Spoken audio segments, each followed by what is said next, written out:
Bro என்னோட பேர் Manimaran, ஒண்டிக்கேட்ட channel. இப்போது என்னென்னா, நீங்கள் ஒரு இது சொன்னீங்கல்ல, ஆடியன்ஸ் நான் வந்து ஒரு பிளாஸ்ட்னு நினைக்கிற ஒரு சீன் வந்து பெருசாக இதாகலை, அதே மாதிரி நான் நார்மலாக நினச்ச ஒரு சீன் வந்து பிளாஸ்ட் ஆச்சு அப்படின்னு. இப்போது ஆடியன்ஸ் நம்ம ஒரு கதை எழுதும் போது நம்ம நினச்சதா எழுதுவோம் அந்த ஸ்டோரியை. ஓகே, இந்த சீன் வந்து கம்பல்சரி வந்து ஆடியன்ஸ்க்கு பிடிக்கும் அப்படின்னு எதிர்பாராமல் அந்த சீன் வந்து நமக்கு ஆடியன்ஸ் பெருசாக அது ஒரு இது இருக்காது. அப்போது அதை நீங்கள் எப்படி வந்து நீங்கள் இப்போது மூவி வந்ததுக்கப்புறமா அதை நீங்கள் எப்படி லேர்ன் பண்ணீங்க? அதாவது இப்போது அந்த சீன் என்ன? ஓகே, அந்த சீன் என்னன்னு படத்தில் எந்த சீனுன்னு கேட்குறீங்களா? அது சொல்லிட்டீங்கன்னா எனக்கு அது என்ன பிளாஸ்ட்டு என்ன வந்து ஆடியன்ஸ் போய் கவர் ஆகலை அப்படிங்கிறது தெரியும். டன் இப்போ டூடில் அது ப்ரெக்னென்ட் சீன் தெரிஞ்சக்கப்புறம் வர சீன் அது. ஓகேங்களா, அந்த விசா ஆஃபீஸ்க்கு வெளியில் நடக்கும்.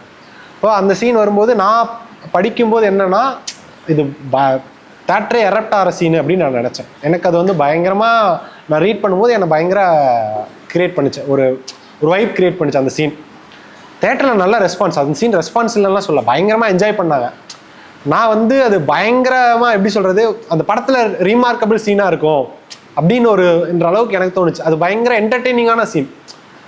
அது வந்து எனக்கு கொஞ்சம் பர்சனலாக தான், அது படத்தில் கான்ஃப்ளிக்டாக நீங்கள் பார்க்கும்போது அது அந்த அளவுக்கு இருந்துச்சான்னு தெரியல. மேபி அது என்னோட பர்சனல் எக்ஸ்பெக்டேஷனாக கூட இருக்கலாம்.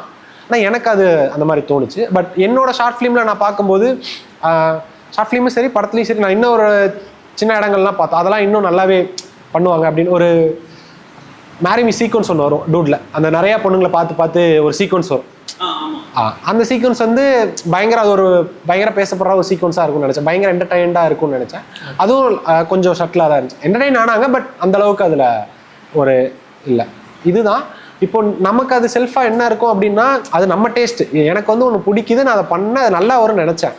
அது பெருசாக போய் சேரலன்றதுக்காக அது எந்த விதத்துலையும் என்ன ஓகே நம்ம நினச்சா அது போகல அப்படின்ற ஒரு லேர்னிங்காக தான் இருக்கும். அப்போ என்னன்னா, நம்ம நினைக்கிறது 100% கரெக்டாக போய் ரிசீவ் ஆகும்னு சொல்ல முடியாதுன்ற ஒரு லேர்னிங் தான். அப்போ அந்த மாதிரி இன்னொரு நிறையா வாய்ப்பு கிரியேட் பண்ணலாம், சான்சஸ் கிரியேட் பண்ணலாம். ஒரு மாதிரி அந்த மாதிரி ஒரு 5 சினாரியோஸ் இருந்துச்சுன்னா அந்த 5ல் 3 கிளிக் ஆனால் ஓகே தானே. அந்த 3 ரீமார்க்கபிள் ஆகிடும்ல ஆடியன்ஸ் கிட்ட. அது 5ல் எது வேணா இருக்கலாம், சம்டைம்ஸ் அதில் இல்லாத கூட இருக்கலாம். பட் ஆனால் நமக்கு ஏதோ ஒரு டார்கெட் ஆஃப் ஒன்று இருக்கணும்ல, அந்த சீனில் ஏதோ ஒன்று இருக்கணும்ல. அப்படின்னா தான் அது ஒரு ஐகானிக் சீனாக வரும்ல. ஒரு படத்தில் நீங்கள் ஒரு 5 சீனை டார்கெட் பண்ணி எழுதணும்ல. அந்த மாதிரி ஒரு ஐகானிக் சீனாக இருந்தால் தானே அந்த படம் உங்கள் படம் பேசும். அந்த சீனை பற்றி உங்கள் படத்தை பற்றி யாராவது பேசுவாங்க. ஒரு ஆர்கானிக்காக ஒரு என்வரான்மெண்ட் எப்படி கிரியேட் ஆகும். நம்ம பாயிண்டா சொல்லணும்னா டெம்ப்ளேட்ல வரணும். ஆமாம், டெம்ப்ளேட்டுன்றதை தாண்டி அல்ல. ஆமாம், அல்ல இப்போ இன்ஸ்டால அந்த மாதிரி இருக்குது. நான் அப்படி மீன் பண்ணல. நான் பெருசாக சக்ஸஸ் ஆன டேரக்டர்ஸே சொல்கிறேன். இப்போ ரமணால அந்த சீன் வந்து நம்ம இப்போவே பேசுகிறோம்ல, அந்த டைலாக் இன்னும் பேசுகிறோம்ல. ஆனால் அந்த மாதிரி சொல்கிறேன். மன்னிப்புனா எனக்கு பிடிக்காது. ரமணாவோட சீன்ஸ் நிறையா சொல்கிறேன். சங்கர் சார் சொல்கிற எத்தனையோ சீன்ஸ் இருக்குது, மணிரத்னம் சார், இதெல்லாமே இருக்குது. நான் ட்ரெண்டில் போகணுன்றதை மீன் பண்ணல. எப்போ எடுத்து பார்த்தாலும் உங்கள் படத்தில் அந்த சீன் உங்களுக்கு ஒரு சாட்டிஸ்ஃபேக்ஷன் இருக்கணும்ல, அதை நான் மீன் பண்ணுறேன். இப்போ இந்த ஆர்டிஸ்ட், இந்த ஜூனியர் ஆர்டிஸ்ட் எல்லாமே வந்து ஆடிஷனுக்கு டேரக்டர் ரீச் பண்ண மாட்டாங்க, உங்ககிட்ட தான் எல்லோரும் வருவாங்க. உங்கள் டீம் அந்த ஏடிஸ்க்கு எல்லார்ட்டையும் வருவாங்க. அப்போ உண்மையாகவே அவன் டேலண்டடாக இருப்பான், அது உங்களுக்கே தெரியும். நீங்கள் அவனை டிக் பண்ணி வச்சுருப்பீங்க. என்ன ரீசன்னாலும் அவங்களெல்லாம் ரிஜெக்ட் பண்ணுவாங்க? நல்ல கேள்வி. இது என்னன்னா, ஜூனியர் ஆர்டிஸ்ட்டில் இப்போ நம்மள மாதிரி அப்கமிங்காக இருக்க எல்லாருமே வந்து ஜூனியர் ஆர்டிஸ்ட்டாக போவாங்க. ஆக்டிங் ட்ரை பண்ணுற எல்லாருமே போவாங்க. அவங்களுக்கு என்ன அப்படின்னா, ஒரு பெரிய படத்தில் அதில் அசோசியேட் ஆகி நம்ம போகிறோம், அந்த ஏடிஸை பார்த்து நமக்கு ஒரு ஆப்பர்ச்சுனிட்டி கிரியேட் பண்ணிடணும். அவங்க ஏதோ ஒரு விதத்தில் அவங்க குட் புக்லேயோ இல்லை அவங்க நம்ம ஃபேஸை ரிஜிஸ்டர் பண்ணிடணும், அதுக்கப்புறம் அவங்கள ஃபாலோ பண்ணிக்கலாம்னு நினைப்பாங்க. ஆனால் டு பி ஆனஸ்ட் என்ன அப்படின்னா, செட்டில் வந்து ஏடிஸ்க்கு யாருக்குமே அந்த மைண்ட் செட்டே இருக்காது. ஏன்னா அங்கே எல்லாருக்குமே ஒரு ரோல் இருக்கும். இப்போ நானாக ஒரு டிபார்ட்மெண்ட் பண்ணுவேன், வேற ஒருத்தர் ஒரு டிபார்ட்மெண்ட் பண்ணுவாங்க. அங்கே எல்லாருக்குமே அவங்களுக்கான பக்கெட் லிஸ்ட்டு ஹெவியாக இருக்கும். இதை செக் பண்ணணும், இதை ஃபாலோ பண்ணணும், இந்த மிஸ்டேக் பண்ணிடக்கூடாது. நிறையா அதில் கான்ஃப்ளிக்ட் நிறையா இருக்கும். டேரக்டர் ஹேண்டில் பண்ணணும், டிஓபி ஹேண்டில் பண்ணணும், டெக்னீஷியன்ஸ் ஹேண்டில் பண்ணணும், ஆர்டிஸ்டோட மைண்ட் செட்டை ஹேண்டில் பண்ணணும், அந்த டிபார்ட்மெண்ட்டில் இருக்கிற பிரச்சனைகளை ஷார்ட் அவுட் பண்ணணும். இதில் நிறையா இருக்கும். இதில் தான் அந்த டைமில் கான்சன்ட்ரேஷன் இருக்குமே தவிர, நீங்கள் யாராவது வந்தால் ஃப்ராங்க்லி நான் என்ன பண்ணுவோம், ஓகேங்க சரிங்க நான் அப்புறம் பேசுகிறேன்னு சொல்லி அவங்கள கடந்து போக தான் ட்ரை பண்ணுவோம். ஈவன் டைரக்டரும் அதே மாதிரி தான். அந்த இடத்துல நீங்கள் அப்ரோச் பண்ணுறன்றது வந்து அது உங்களோட சாட்டிஸ்ஃபேக்ஷனுக்காக இருக்கலாம். பட் ஆனால் அங்கே நாங்கள் யாரையுமே அவ்வளோவா கேரி பண்ண மாட்டோம். அந்த இடத்துல அந்த ஒர்க்கை கம்ப்ளீட் பண்ணுறதுல தான் ஃபஸ்ட்டு இருக்கும். அதுக்கப்புறம் அதுக்கான பை சான்ஸ் இருந்தால் நடக்கும். இன்னொன்று, அந்த இடத்துல அப்ரோச் பண்ணுறது ஒரு ரைட் மேனர் இல்லைன்னு நான் நினைக்கிறேன். அது ஒரு நானுமே அதை பண்ணியிருக்கேன். அது நான் இப்போ இந்த இடத்துலேருந்து அதை பார்க்கும்போது அது ஒரு ஆர்வ கோளாரோட ஒரு ப்ராசஸாக தான் பார்க்குறேன். நான் என்ன கேட்டிருந்துருக்கலாம் அப்படின்னா, ஆஃபீஸ் எங்கே இருக்குது, நான் எப்படி வந்து பார்க்கலாம் அப்படின்றத கேட்டிருந்தேன் அப்படின்னா அது ஒரு ரைட் அப்ரோச்சாக இருக்கும்னு நினைக்கிறேன். உங்களுக்கு நான் அதை சொல்கிறேன், ஆஃபீஸ் எங்கே இருக்குது, நான் எப்படி வந்து அதை எடுக்கலாம் அப்படின்றது. மேபி இந்த ப்ராசஸில் யாருக்கா கிளிக்காக கூட ஆயிருந்திருக்கலாம். நான் அது சரி தப்புன்னுக்குள்ளே போகல, நான் அங்கே என்ன ஃபேஸ் பண்ணேன்றதை சொல்கிறேன். அதில் உங்களுக்கு ஏதோ ஒரு லேர்னிங் இருக்கலாம். இப்போ ஆடிஷன் கால் வருது, ஆடிஷனுக்குமே வராங்க, அதையுமே நீங்கள் நிறைய ஃபில்டர் பண்ணுவீங்க. பட் அதில் ஆல்மோஸ்ட் அங்கே இருக்கிற எல்லா ஏடிஸுமே இவன் பயங்கரமாக பண்ணுறான்டா அப்படிங்கிற மாதிரி இருக்கும். அந்த இடத்துலையும் அவனோட ரிஜெக்ஷன் வருது இல்லை? ஆமாம், எல்லா ப்ராசஸையுமே அவன் ப்ராசஸ் பண்ணுறான், உங்ககிட்ட கேட்குறான், ஃபார்மாலிட்டிஸ் என்னன்னு கேட்குறான், அட்ரஸ் தரீங்க, ஆடிஷன் கால் வருது, ஆடிஷனுக்கு போகிறான், பண்ணுறான், பெஸ்ட்டு கொடுக்குறான், நீங்கள் ஒரு கம்ப்ளீட்டாக நீங்கள் ரெஜிஸ்டர் பண்ணிடுறீங்க. பட் ஆனால் அந்த இடத்துல மிஸ் ஆகிட்டே இருக்குல்ல, என்ன ரீசன்? இது பாலிடிக்ஸா? இல்லை இல்லை, ஆக்சுவலாக இதுவும் நல்ல கேள்வி தான். இல்லை இல்லை இல்லை இல்லை இல்லை சே அதுக்காக இல்லை, இது உண்மையாலும் பார்க்குறவங்களுக்கும் அதில் ஒரு விஷயம் இருக்கணும்ல, அதுக்காக சொல்கிறேன். ஹானஸ்ட்டாக இன்னைக்கு சினிமா இருக்கிறது வந்து நம்ம ஒருத்தரை எடுத்து ட்ரெயின் பண்ணி ஒரு ஆர்டிஸ்ட்டை பர்ஃபார்ம் பண்ண வச்சு அவரை எக்ஸ்போஸ் பண்ணுன்ற ஸ்கேலில் நான் அப்கமிங்கில் இருக்க டைரக்டர்ஸ் யாருமே இல்லை. நான் ஒரு ஆர்டிஸ்ட்டை செலக்ட் பண்ணுறேன் அப்படின்னா எனக்கு இதில் ஒன்று வேணும்னா அதுக்கு 4 வேரியேஷனோ இல்லை 4 டைமென்ஷன்லேயே தர வயபிளாக இருக்கிறவங்க மேலே தான் நான் போகணும்னு நினைப்பேன். ஏன்னா எனக்கு ஆஸ் அ டெபியூட்டண்ட்டாக நான் நிறையா கான்ஃப்ளிக்டை ஃபேஸ் பண்ணிகிட்டு இருப்பேன். அந்த இடங்களில் ஒருத்தர் டவுன் ஆகும்போது அவரை புஷ் பண்ணி கூட்டிகிட்டு போகிற ஸ்டேஜில் ஆர்டிஸ்ட்டுக்கு நான் சொல்கிறேன், இப்போது நம்ம ட்ரைன்டு டைரக்டர்ஸ் எல்லாருமே நல்ல ஆக்டர்ஸ், அவங்க நல்லா ஆக்ட் பண்ணி ஆர்டிஸ்ட்டை வாங்குவாங்க. ஓகேங்களா? ஒரு அப்கமிங்கில் இருக்கவங்கள எப்படி வாங்கணுன்றதுக்கான இருக்கும், ஒரு அப்கமிங் ஆர்டிஸ்ட் எப்படி வேலை வாங்கணுன்ற டெக்னிக் அவங்களுக்கு தெரியும்.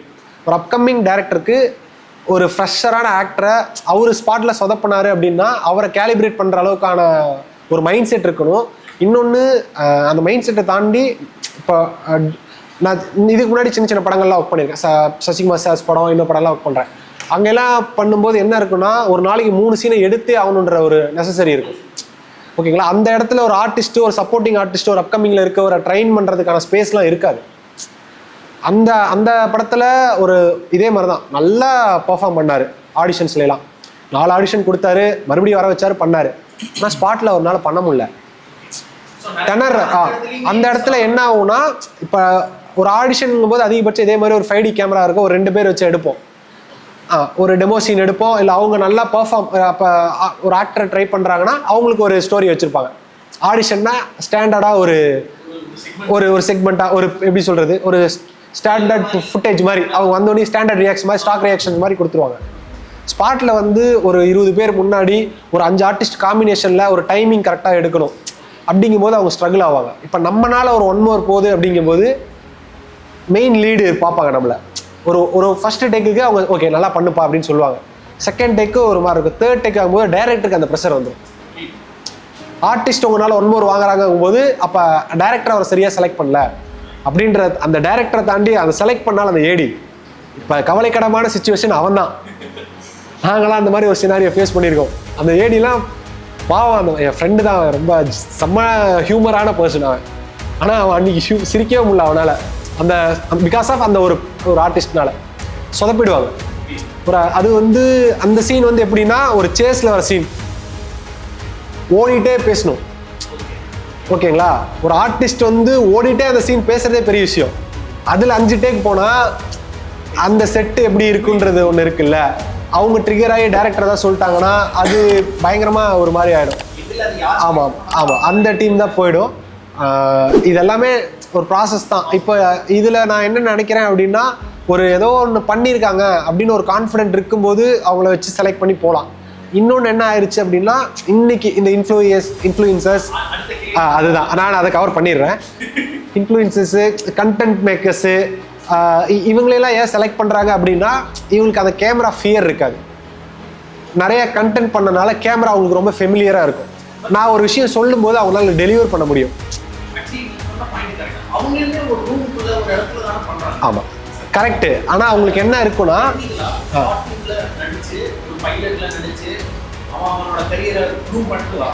அப்படி இருக்கிற ஒரு பையன் இந்த பக்கம் சாதாரண ஒரு 30 செகண்ட்ஸ் 1 மினிட் ரீல் போட்டு ஃபார் எக்ஸாம்பிள் புரியுது 3-4 இன்ஃப்ளூயன்சர்ஸ் இருக்காங்க. அப்ப பேஷனேட்டடா இருக்கிறவன் இன்ஃப்ளூயன்சருக்கும் இந்த இடத்துல கிளாஷ் ஆகுது. அந்த கிளாஷுக்கு ஏதாவது பிரேக் த்ரூ இருக்கா? இல்லை, கண்டிப்பாக இருக்குது. ஸோ நான் வந்து இது ரெண்டுமே செப்பரேட் ரூட்டு தான். நான் ஏன் கேட்குறேன்னா, அவன் ஆக்சுவலி ஃபுல்லாகவே இந்த இன்ஃப்ளூயன்ஸ் செக்மெண்ட் போகல, அவன் கம்ப்ளீட்டாகவே பேஷனேட்டடாக இல்லை, ஈவன் இது என் ஃப்ரெண்ட் சர்க்கிள்லேயே இருக்காங்க. அதான் ரொம்ப என்னோட ஷார்ட் ஃபிலிமில் நடித்தவரே வந்துட்டு அவர் நல்ல டேலண்ட்டு தான். அவர் கோயம்புத்தூர் விஷ்ணு, அவர் இல்லை இன்னொருத்தர் பண்ணார். ஓகேங்களா, அவருக்குமே இதே தான் இருக்குது. அந்த மாதிரி நான் நிறைய அந்த மாதிரி என் ஃப்ரெண்ட்ஸுக்கெலாம் நிறைய பேர் இருக்காங்க. நான் பார்த்தவங்கள பயங்கர டேலண்டெல்லாம் இருக்காங்க. ஆனால் இங்கே சினிமா ஒன்று டிமாண்ட் பண்ணுது. ஓகேவா? ஆமாம், அது வந்து இப்போ அந்த செலக்டிவான கேரக்டர்ஸ் தான். சிலதெல்லாம் வந்துட்டு டெஃபினட்டாக அங்கே பர்ஃபார்மன்ஸ் தான். அந்த கேரக்டர்ஸ் வந்து நல்ல பர்ஃபார்மன்ஸ் இருக்க கேரக்டரை நம்ம ஆல்மோஸ்ட் ஒரு எஸ்டபிளிஷாக இருக்கிற ஆக்டரை வச்சு போயிடுறோம். ஏன்னா அந்த ட்ரஸ்ட் ஃபேக்டர். இப்போது நான் அதுக்கு பெஸ்ட் எக்ஸாம்பிள் யாரை சொல்லுவேன் அப்படின்னா, முண்டாசுப்பட்டி அந்த படம் வரும்போது ராம்குமார் சார் வந்து 2 பேர், முனிஷ்காந்த் சாரும் அவர் பேர் இன்னொரு காளிமுத், அவங்க காளி வெங்கட் சார், அவங்க 2 பேருமே அப்கமிங் தான். எனக்கு அது இன்னுமே ஒரு பயங்கரமான ஒரு கொஷின் தான், ஒரு ஐ ஓப்பனிங்கான பாயிண்ட் தான். அந்த டைரக்டர் என்ன கான்ஃபிடென்ட்ல அந்த 2 பேரை வச்சு போயிருப்பாங்க. அந்த படத்திலே 2 முக்கியமான கேரக்டர் அவங்க 2 பேர் தான். அவங்க 2 பேருமே அப்கமிங் தான். இப்போ அவங்களுக்கு இன்ஃப்ளூயன்சஸ் இருந்துச்சா, எஸ்டாப்ளிஷ் இருந்துச்சான்னு கேட்டால் இல்லை. அவங்க பியூர்லி டேலண்ட், டைமிங் தான். இது ஒரு சைடு இருக்குது. நீங்கள் ரைட் டேரக்டர்ஸை ரைட் டைம்லைனில் அட்டன் பண்ணிட்டீங்க, அப்ரோச் பண்ணிட்டீங்க அப்படின்னா அந்த டேரக்டர் உங்கள் மேலே எவ்வளோ கான்ஃபிடென்ட் வைக்கிறாங்கன்றதை பொறுத்து நீங்கள் அந்த எந்த அளவுக்கு அந்த கேரக்டருக்குள்ளே ஆர்டிஸ்டாக இருக்கவங்களுக்கு நான் சொல்கிறேன், அதுக்கு எவ்வளோ வயபிளாக இருக்கீங்க. நான் இந்த கேரக்டரை என்னால் 100% ஜஸ்டிஃபையாக பண்ண முடியும், அதுக்கு எல்லா டைமென்ஷன்லையும் என்னால் பெர்ஃபார்ம் பண்ண முடியும், நீங்கள் கான்ஃபிடென்ட்டாக இருந்து அதை அந்த டேரக்டர் கன்வே பண்ணிட்டீங்க ஏதோ ஒரு விதத்தில், அது ஒரு பெர்ஃபார்மன்ஸ் வீடியோவோ இல்லை ஏதோ ஒன்று பண்ணிட்டீங்க அப்படின்னா அது அந்த ரோல் உங்களுக்கு தான், அதில் டவுட்டே கிடையாது. இப்போ எகெயின் டூடில் இன்ஃப்ளூயன்சஸ் யூஸ் பண்ணதுக்கு ரீசன் என்ன அப்படின்னா,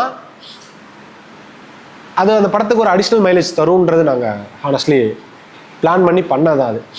அது அந்த கேரக்டர்ஸ் பெருசாக பெர்ஃபார்மன்ஸ் ஓரியன்டாக இல்லை, அவங்க ஒரு சப்போர்ட்டிவ்.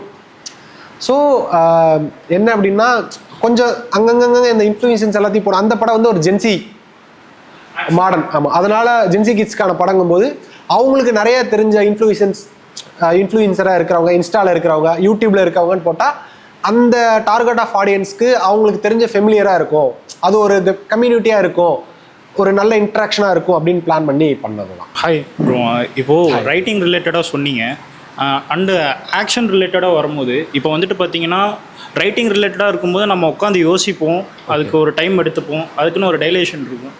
ஆனால் ஸ்க்ரீன் பிளேன்னு வரும்போது வந்து பார்த்திங்கன்னா அது ஒரு ரிதமாக இருக்கும் இல்லையா, அதுக்கப்புறம் நம்ம ஆக்டாக பிரித்து எழுதுவோம், அப்புறம் வந்துட்டு டைலாக் பேப்பர்ஸ் எடுத்துகிட்டு வந்து நம்ம ஆர்டிஸ்ட்டில் கொடுப்போம். அண்ட் நம்ம வந்துட்டு பார்த்திங்கன்னா ஒரு ப்ரீவியஸாக ஃபியூ டேஸ் முன்னாடியே ஆக்டர்ஸ்ட்டு வந்து அதை பற்றி டிஸ்கஸ் பண்ணியிருப்போம், அவங்களுக்கும் அது புரிஞ்சிருக்குன்னு நினச்சிருப்போம். நம்ம கரெக்டாக வந்து பார்த்திங்கன்னா ஆக்டிங் அப்போது நம்ம எதிர்பார்த்த ஒரு விஷயம் கிடைக்கல. ஐ மீன் எப்படின்னு சொல்கிறேன்னா, ஓகே, டேரக்டரான கேள்வி எனக்கு புரிஞ்சிருச்சு. எனக்கும் அந்த ஆக்டர்ஸ்க்கும் கெமிஸ்ட்ரி வந்து ஒர்க் ஆகலைன்னா நீங்கள் வந்துட்டு பார்த்தீங்கன்னா அந்த இடத்துல காம்ப்ரமைஸ் ஆகி போவீங்களா, இல்லை வந்துட்டு பார்த்தீங்கன்னா நெக்ஸ்ட் என்னென்னு வாட் த நெக்ஸ்ட் எனக்கு தெரில, அதனால் நான் கேட்குறேன். ஃபைன், சென்சிபிளான கொஷின். என்ன அப்படின்னா, இப்போ இது வந்து நம்ம எந்த அளவுக்கு ப்ரிப்பேர்டாக இருக்கோம் அந்த சீனுக்கு அப்படின்றது ஒன்று. அதே சமயம் அந்த ஆர்டிஸ்ட்டுக்கு நம்ம எந்த அளவுக்கான ஒரு கதை பற்றினோ சீன் பற்றின நாலேஜ் அவங்களுக்கு கொடுத்துருக்கோம் அப்படின்றது. இப்போ யாருமே வந்துட்டு கதை கேட்காமலோ இல்லை சீன் என்னன்னோ தெரியாமல் ஸ்பாட்டுக்கு வர போகிறதில்ல, அவங்களும் ஆல்மோஸ்ட் ப்ரிப்பேர்டாக தான் வருவாங்க. இன்றைக்கி இந்த சீன் தான் பண்ண போகிறாங்க அப்படின்ட்டு, அதனால தான் நம்ம முந்தின நாள் சீன் பேப்பர் அனுப்புகிறோம், அவங்களும் அதை ரிகர்ஸ் பண்ணிவிட்டு நிறைய பேர் ரிகர்ஸ் பண்ணிவிட்டு ப்ரீ பிளான்டாக தான் வருவாங்க. இப்போ இந்த இடத்துல நம்ம நினச்சது வரல அப்படின்னா நம்ம என்ன நினைக்கிறோம் அப்படின்றத தெளிவாக அவங்களுக்கு சொல்கிறதுக்கான ஸ்பேஸில் நம்ம இருக்கணும். ஓகேவா?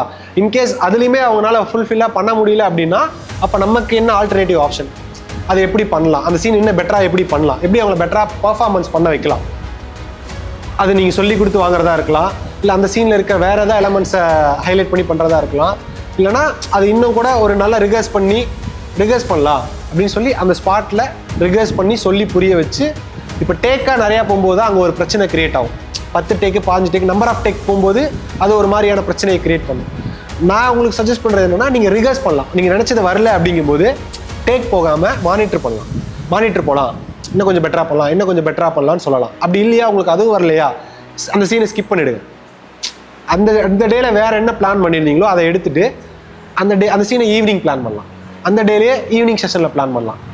ஓகேவா? அது உங்கள் நான் உங்களுக்கு ஏடியாக இருக்கிறதுக்கான நான் ஃபஸ்ட்டு இருக்க குவாலிஃபிகேஷன் என்ன சொல்லுவேன் அப்படின்னா ப்ரெசன்ஸ் ஆஃப் மைண்ட். அது உங்களுக்கு எந்த அளவுக்கு வயபிளாக இருக்கோ அந்த அளவுக்கு நீங்கள் யூனிக்காக தெரிவிங்க, அந்த அளவுக்கு நீங்கள் நல்லா ஷைன் ஆவீங்க. ஒரு விஷயத்த எல்லாருமே ஒரே வேலை தான், குக்கிங் மாதிரி தான் வச்சுக்கோங்களேன், எல்லாருக்கும் ஒரே ப்ரிப்ரேஷன் தான். அது எப்படி ஒருத்தங்க பண்ணும்போது அது ஒரு டேஸ்ட்டாக மாறுது, அது ட்ரீட்மெண்ட் அவங்க எப்படி அதை ஹேண்டில் பண்ணுறாங்கன்றது. உங்களுக்கு அது நீங்கள் ஏடியா ஒர்க் பண்ணும்போதே உங்களுக்கு இது பிளான் ஏ சொதப்புச்சு அப்படின்னா பிளான் பி இல்லைன்னா பிளான் சி. அது நீங்கள் காஸ்டியூம் டிபார்ட்மெண்ட்டாக இருக்கலாம், ஆர்ட் டிபார்ட்மெண்ட்டாக இருக்கலாம், ஒரு ஜூனியர் ஆர்டிஸ்ட்டாக இருக்கலாம். ஒரு 300 பேர் கேட்டதில் ஒரு 200 பேர் தான் வந்திருக்காங்கன்னா அவங்கள எப்படி அந்த 200 பேர் அழகாக ஃபில் பண்ணி எடுக்கலாம் அப்படின்னு யோசிக்கணும். டைரக்டர் அஃப்கோர்ஸ் யோசிப்பாங்க. அவங்க நாலேஜ் போகிறதுக்கு முன்னாடி நீங்கள் எப்படி அதை கிராக் பண்ணலாம், நீங்கள் உங்களை நம்பி ஒரு டிபார்ட்மெண்ட் விடுறாங்கும் போது அப்போ நீங்கள் அதுக்குள்ளே என்ன புரிதல் இருக்கீங்க, டாப் டு பாட்டம் அதில் எந்த அளவுக்கு நீங்கள் வயபிளாக இருக்கீங்க அப்படின்றது. அகெயின் ஆர்டிஸ்ட்டுக்கு நான் வரேன். இதை நீங்கள் ஓரளவுக்கு கிளாரிட்டியாக இருந்தீங்கன்னா அதை பண்ணிடலாம். இப்போ நிறைய ஆயிடுச்சு, நிறைய பேர் அதை ரீஷூட் பண்ணுறாங்க, அந்த சீனே ரீஷூட் பண்ணுறாங்க. சப்போஸ் உங்களுக்கு அப்போவுமே மைண்ட் ஃபுல்லாக அப்செட் ஆயிடுச்சு அப்படின்னா ஸ்மூத்தாக ஆர்டிஸ்ட் கூட கான்ஃப்ளிக்ட் இல்லாமல் அந்த சீனை கடந்து போயிடலாம். ஓகேவா? அந்த சீனில் ஓரளவுக்கு எடுத்துகிட்டு வேறு ஏதாவது ஒரு சீனோ இல்லை ஒரு மாண்டேஜோ போட்டு அந்த டேவை அழகாக ஃபுல்ஃபில் பண்ணிவிட்டு அந்த டேயில் பிரச்சனை இல்லாமல் டேபிளுக்கு வந்து அதை எடிட் பண்ணி பார்த்துட்டு உங்களுக்கு அதில் இன்னும் ஃபுல்ஃபில் ஆகலை, நான் நினச்சது பெட்டராக வரல அப்படிங்கும்போது அகெயின் அது ஒரு ஆர்டிஸ்ட்டை பேசி அதை அழகாக மறுபடியும் ரீஷூட் பண்ணலாம். அதுக்கு நீங்கள் உங்களோட மைண்டை யூஸ் பண்ணணும். அது வந்து ஈகோ கிளாஷ் இல்லாமல், ப்ரொடக்ஷனோட ஆஸ்பெக்டில் இல்லாமல், அதை அழகாக எப்படி எந்த டைம்லைனில் போட்டு அதை எப்படி லாபகரமாக உங்கள் படத்துக்குள்ளே கொண்டு வரீங்கன்றது அஸ் அ டேரக்டர் உங்களோட பியூர்லி உங்கள் டேரக்டராக உங்களோட டேலண்ட். ஓகேவா? அதான் நீங்கள் சொன்னீங்க இல்லையா, அது எனக்கு ஆக்சுவலி ரொம்ப நாள் டவுட் என்னன்னா, இப்போ நீங்கள் சொன்ன மாதிரி தான் அந்த ஒரு ஆர்டிஸ்ட் வந்து நம்ம அங்கே அந்த ஸ்க்ரீனில் நடிக்கும் போது கேமரா முன்னாடி எல்லாத்துக்கும் ஒரு ஃபியர் இருக்கும். ஆக்சுவலி நான் வந்து ரீசெண்டாக சமுத்திரக்கனி சார் இருக்கார் இல்லையா, அவரோட ஒரு சின்ன ஒரு மூவியில் வந்து ஒரு சின்ன ரோல் பண்ணியிருந்தேன். நான் வந்து ஒரு யூடியூப்பில் வந்து சேனல் வச்சிருக்கேன். ஸோ எனக்கு ஒரு 1000 வீடியோக்கு மேலே நான் பண்ணியிருக்கேன். எனக்கு கேமரா முன்னாடி ஃபியரே இல்லாமல் தான் இருந்துச்சு. பட் அந்த டைமில் வந்து அந்த இடத்துக்கு போகும்போது ஒரு ரொம்ப பெரிய ஆர்டிஸ்ட் நான் ஃபஸ்ட்டு மூவி பண்ணும்போது, ஸோ அப்படிங்கிற போது அந்த இடத்துல வந்து அந்த ஃபியர் வந்து இருந்துச்சு. இப்போ எனக்கே இந்த ஃபியர் இருக்கும்போது நிறைய அப்கமிங் ஆக்டர்ஸ் வந்து அந்த ஃபியர் இருக்கும். அந்த ஃபியர் அப்கமிங் பண்ணுற மாதிரி இருந்தால் நம்ம ஒரு கூத்து பற்ற அந்த மாதிரி இடத்துக்கு போகலாமா, இல்லை வேறு ஏதாவது மாஸ்டர் கிளாஸ் இந்த ஆன்லைனில் 2-3 பார்த்தேன், எனக்கு அது பெருசாக அந்த அளவுக்கு இல்லை. எது பண்ணால் பெட்டராக இருக்கும் எனக்கு ஆக்டிங் கிளாஸில்? நான் ஆக்டிங் அவ்வளோவா ட்ரை பண்ணதில்லை. எனக்கு அதை பற்றின நீங்கள் கேட்குற கேள்விக்கு உண்டான நாலேஜ் எனக்கு அவ்வளோவா இல்லை. எனக்கு தெரிஞ்சதை நான் சொல்கிறேன், அது உங்களுக்கு ஃபுல்ஃபில் ஆதான்னு பாருங்கள். இப்போ நான் உங்களுக்கு சஜஸ்ட் பண்ணுறது என்ன அப்படின்னா, நீங்கள் வந்து கேமராவில் லைக் கண்டென்ட் வீடியோ பண்ணியிருப்பீங்க, அது ரிவ்யூ பண்ணுறதா இருக்கலாம், என்னன்னா இருக்கலாம். கரெக்ட். உங்கள் ஜோனை விட்டு வெளியில் வேறு ஒன்று ட்ரை பண்ணுங்கள். ஓகேவா? ஃபார் எக்ஸாம்பிள் ஒரு சீனை வந்து ஒரு ஆர்டிஸ்ட் வந்து ஒரு வேறு மாதிரி ஒரு பெர்ஃபார்ம் பண்ணியிருப்பாங்க. அந்த சீனை எடுத்துகிட்டு அதுக்கு அப்படியே டெத் கான்ட்ராஸ்ட்டாக நீங்கள் ஒரு பெர்ஃபார்மன்ஸ் பண்ணுங்கள். ஃபார் எக்ஸாம்பிள் அது ரொம்ப ஹைப்பரான சீன்னா நீங்கள் ரொம்ப செட்டிலாக பண்ணி பாருங்கள். ரொம்ப செட்டிலாக இருக்கிற சீனை ரொம்ப ஹைப்பராக பண்ணி பாருங்கள். இந்த மாதிரி உங்களை நிறைய டெஸ்ட் பண்ணும்போது உங்களுக்கு வந்து அது ஒரு கான்ஃபிடென்ட்டை கொடுக்கும். நான் இது எல்லாமே உங்களுக்குள்ளே இருக்க கான்ஃபிடென்ட்டை பில்ட் பண்ணுறதுக்காக சொல்கிறேன். புரியுது. இப்போது ஒரு நின்றுட்டு பேசுகிற சீனை உங்களால் பண்ண முடியுதுன்னா ஒரு சேஸில் ஒரு சீன் எப்படி எடுக்கிறாங்க அந்த மாதிரி ஒரு டெமோ சீன் எடுத்து அதை அப்ரோச் பண்ணி பாருங்கள். கூத்து பற்ற போங்க.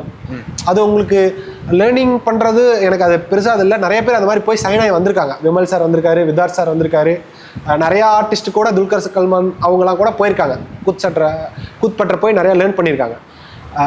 அதாவது இது நிறையா இருக்குது. நான் சொல்கிறது இந்த கூத்துப்பற்றன்றது இது ஒரு கலவு கேள்வி மாதிரி வச்சுக்கோங்களேன். இங்கே இருக்கிறது கூத்து பண்ணுற, அதுவே நீங்கள் கொஞ்சம் ஒரு எலைட் பீப்புள் போகிறதுனா அது ஒரு ஆக்டிங் கிளாஸ், ஒரு லேர்னிங். இது ஃபார் எக்ஸாம்பிள் சொல்லணும்னா ஸ்டார் படத்தில் அவர் போய் கவின் சார் போய் ஹைதராபாத்தில் லேர்ன் பண்ணுவார்ல, அந்த மாதிரி பாண்டிச்சேரியில் இருக்குன்னு சொல்லியிருக்காங்க. நான் கேள்விப்பட்டிருக்கேன்.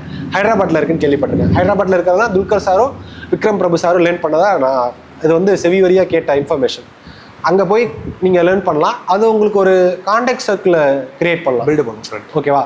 நான் அதுக்குள்ளே இல்லை, நான் ஜஸ்ட் எனக்கு தெரிஞ்ச நாலேஜ் உங்களுக்கு ஷேர் பண்ணுறேன். ஜஸ்ட் எனக்கு ரொம்ப நாள் அது ஒரு லேர்னிங்காக கொடுக்கலாம். நீங்கள் கூத்து பற்ற போகும்போது உங்களுக்கு நிறைய ஸ்டேஜ் ஷோஸ் இருக்கும். ஸோ உங்களுக்கு ஸ்டேஜ் ஃபியர் இருக்காது. இன்னொன்று நான் அட்ரஸ் பண்ணுறது என்னன்னா, அந்த ஸ்டேஜ் ஆர்டிஸ்ட் எல்லாருமே வந்து ரொம்ப லவுடாக பர்ஃபார்ம் பண்ணுவாங்க. ஓகேவா? ஸோ ஏன்னா டு த கோர் இருக்கிற வரைக்கும் போய் சேரணும்னு பண்ணுவாங்க. அது வந்து ஒரு ஸ்ட்ராங்கான ஒரு பொட்டன்ஷியலாக நான் நினைக்கிறேன். நல்லா ஹை பிச்சில் பர்ஃபார்ம் பண்ணுறவங்க லோ பிச் ஆக்கலாம். லோ பிச்சில் இருக்கவங்கள ஹை பிச் ஆன் ஸ்பாட்டில் பண்ணுறது ரொம்ப கஷ்டம். ஸோ இந்த மாதிரி அதில் நிறைய ப்ளஸ் அண்ட் மைனஸ் இருக்குது. அது இது நீங்கள் உடனே கூத்து பற்ற போயிட்டா உங்களுக்கான வாய்ப்பு கிடைச்சிருமா, நீங்கள் பெரிய சூப்பர் ஸ்டார் ஆயிடுவாங்களான்னு கேட்டிங்கன்னா இது எல்லாமே ஒரு ப்ராசஸ் தான். நான் எப்படி ஒரு ஆஸ்பைரிங்காக இருந்து ஒரு ஃபில்ம் மேக்கராக வரணும்னு நினைக்கிறேன்றது ஒரு ப்ராசஸ். அதை நம்பி நான் ஒரு ப்ராசஸ் பண்ணுறனோ அதே மாதிரி நீங்கள் ஆக்டராக வரணும், நீங்கள் நல்லா ஷைன் ஆகணுன்றதை நீங்களும் நம்பி ஒரு ப்ராசஸ் பண்ணுங்கள்.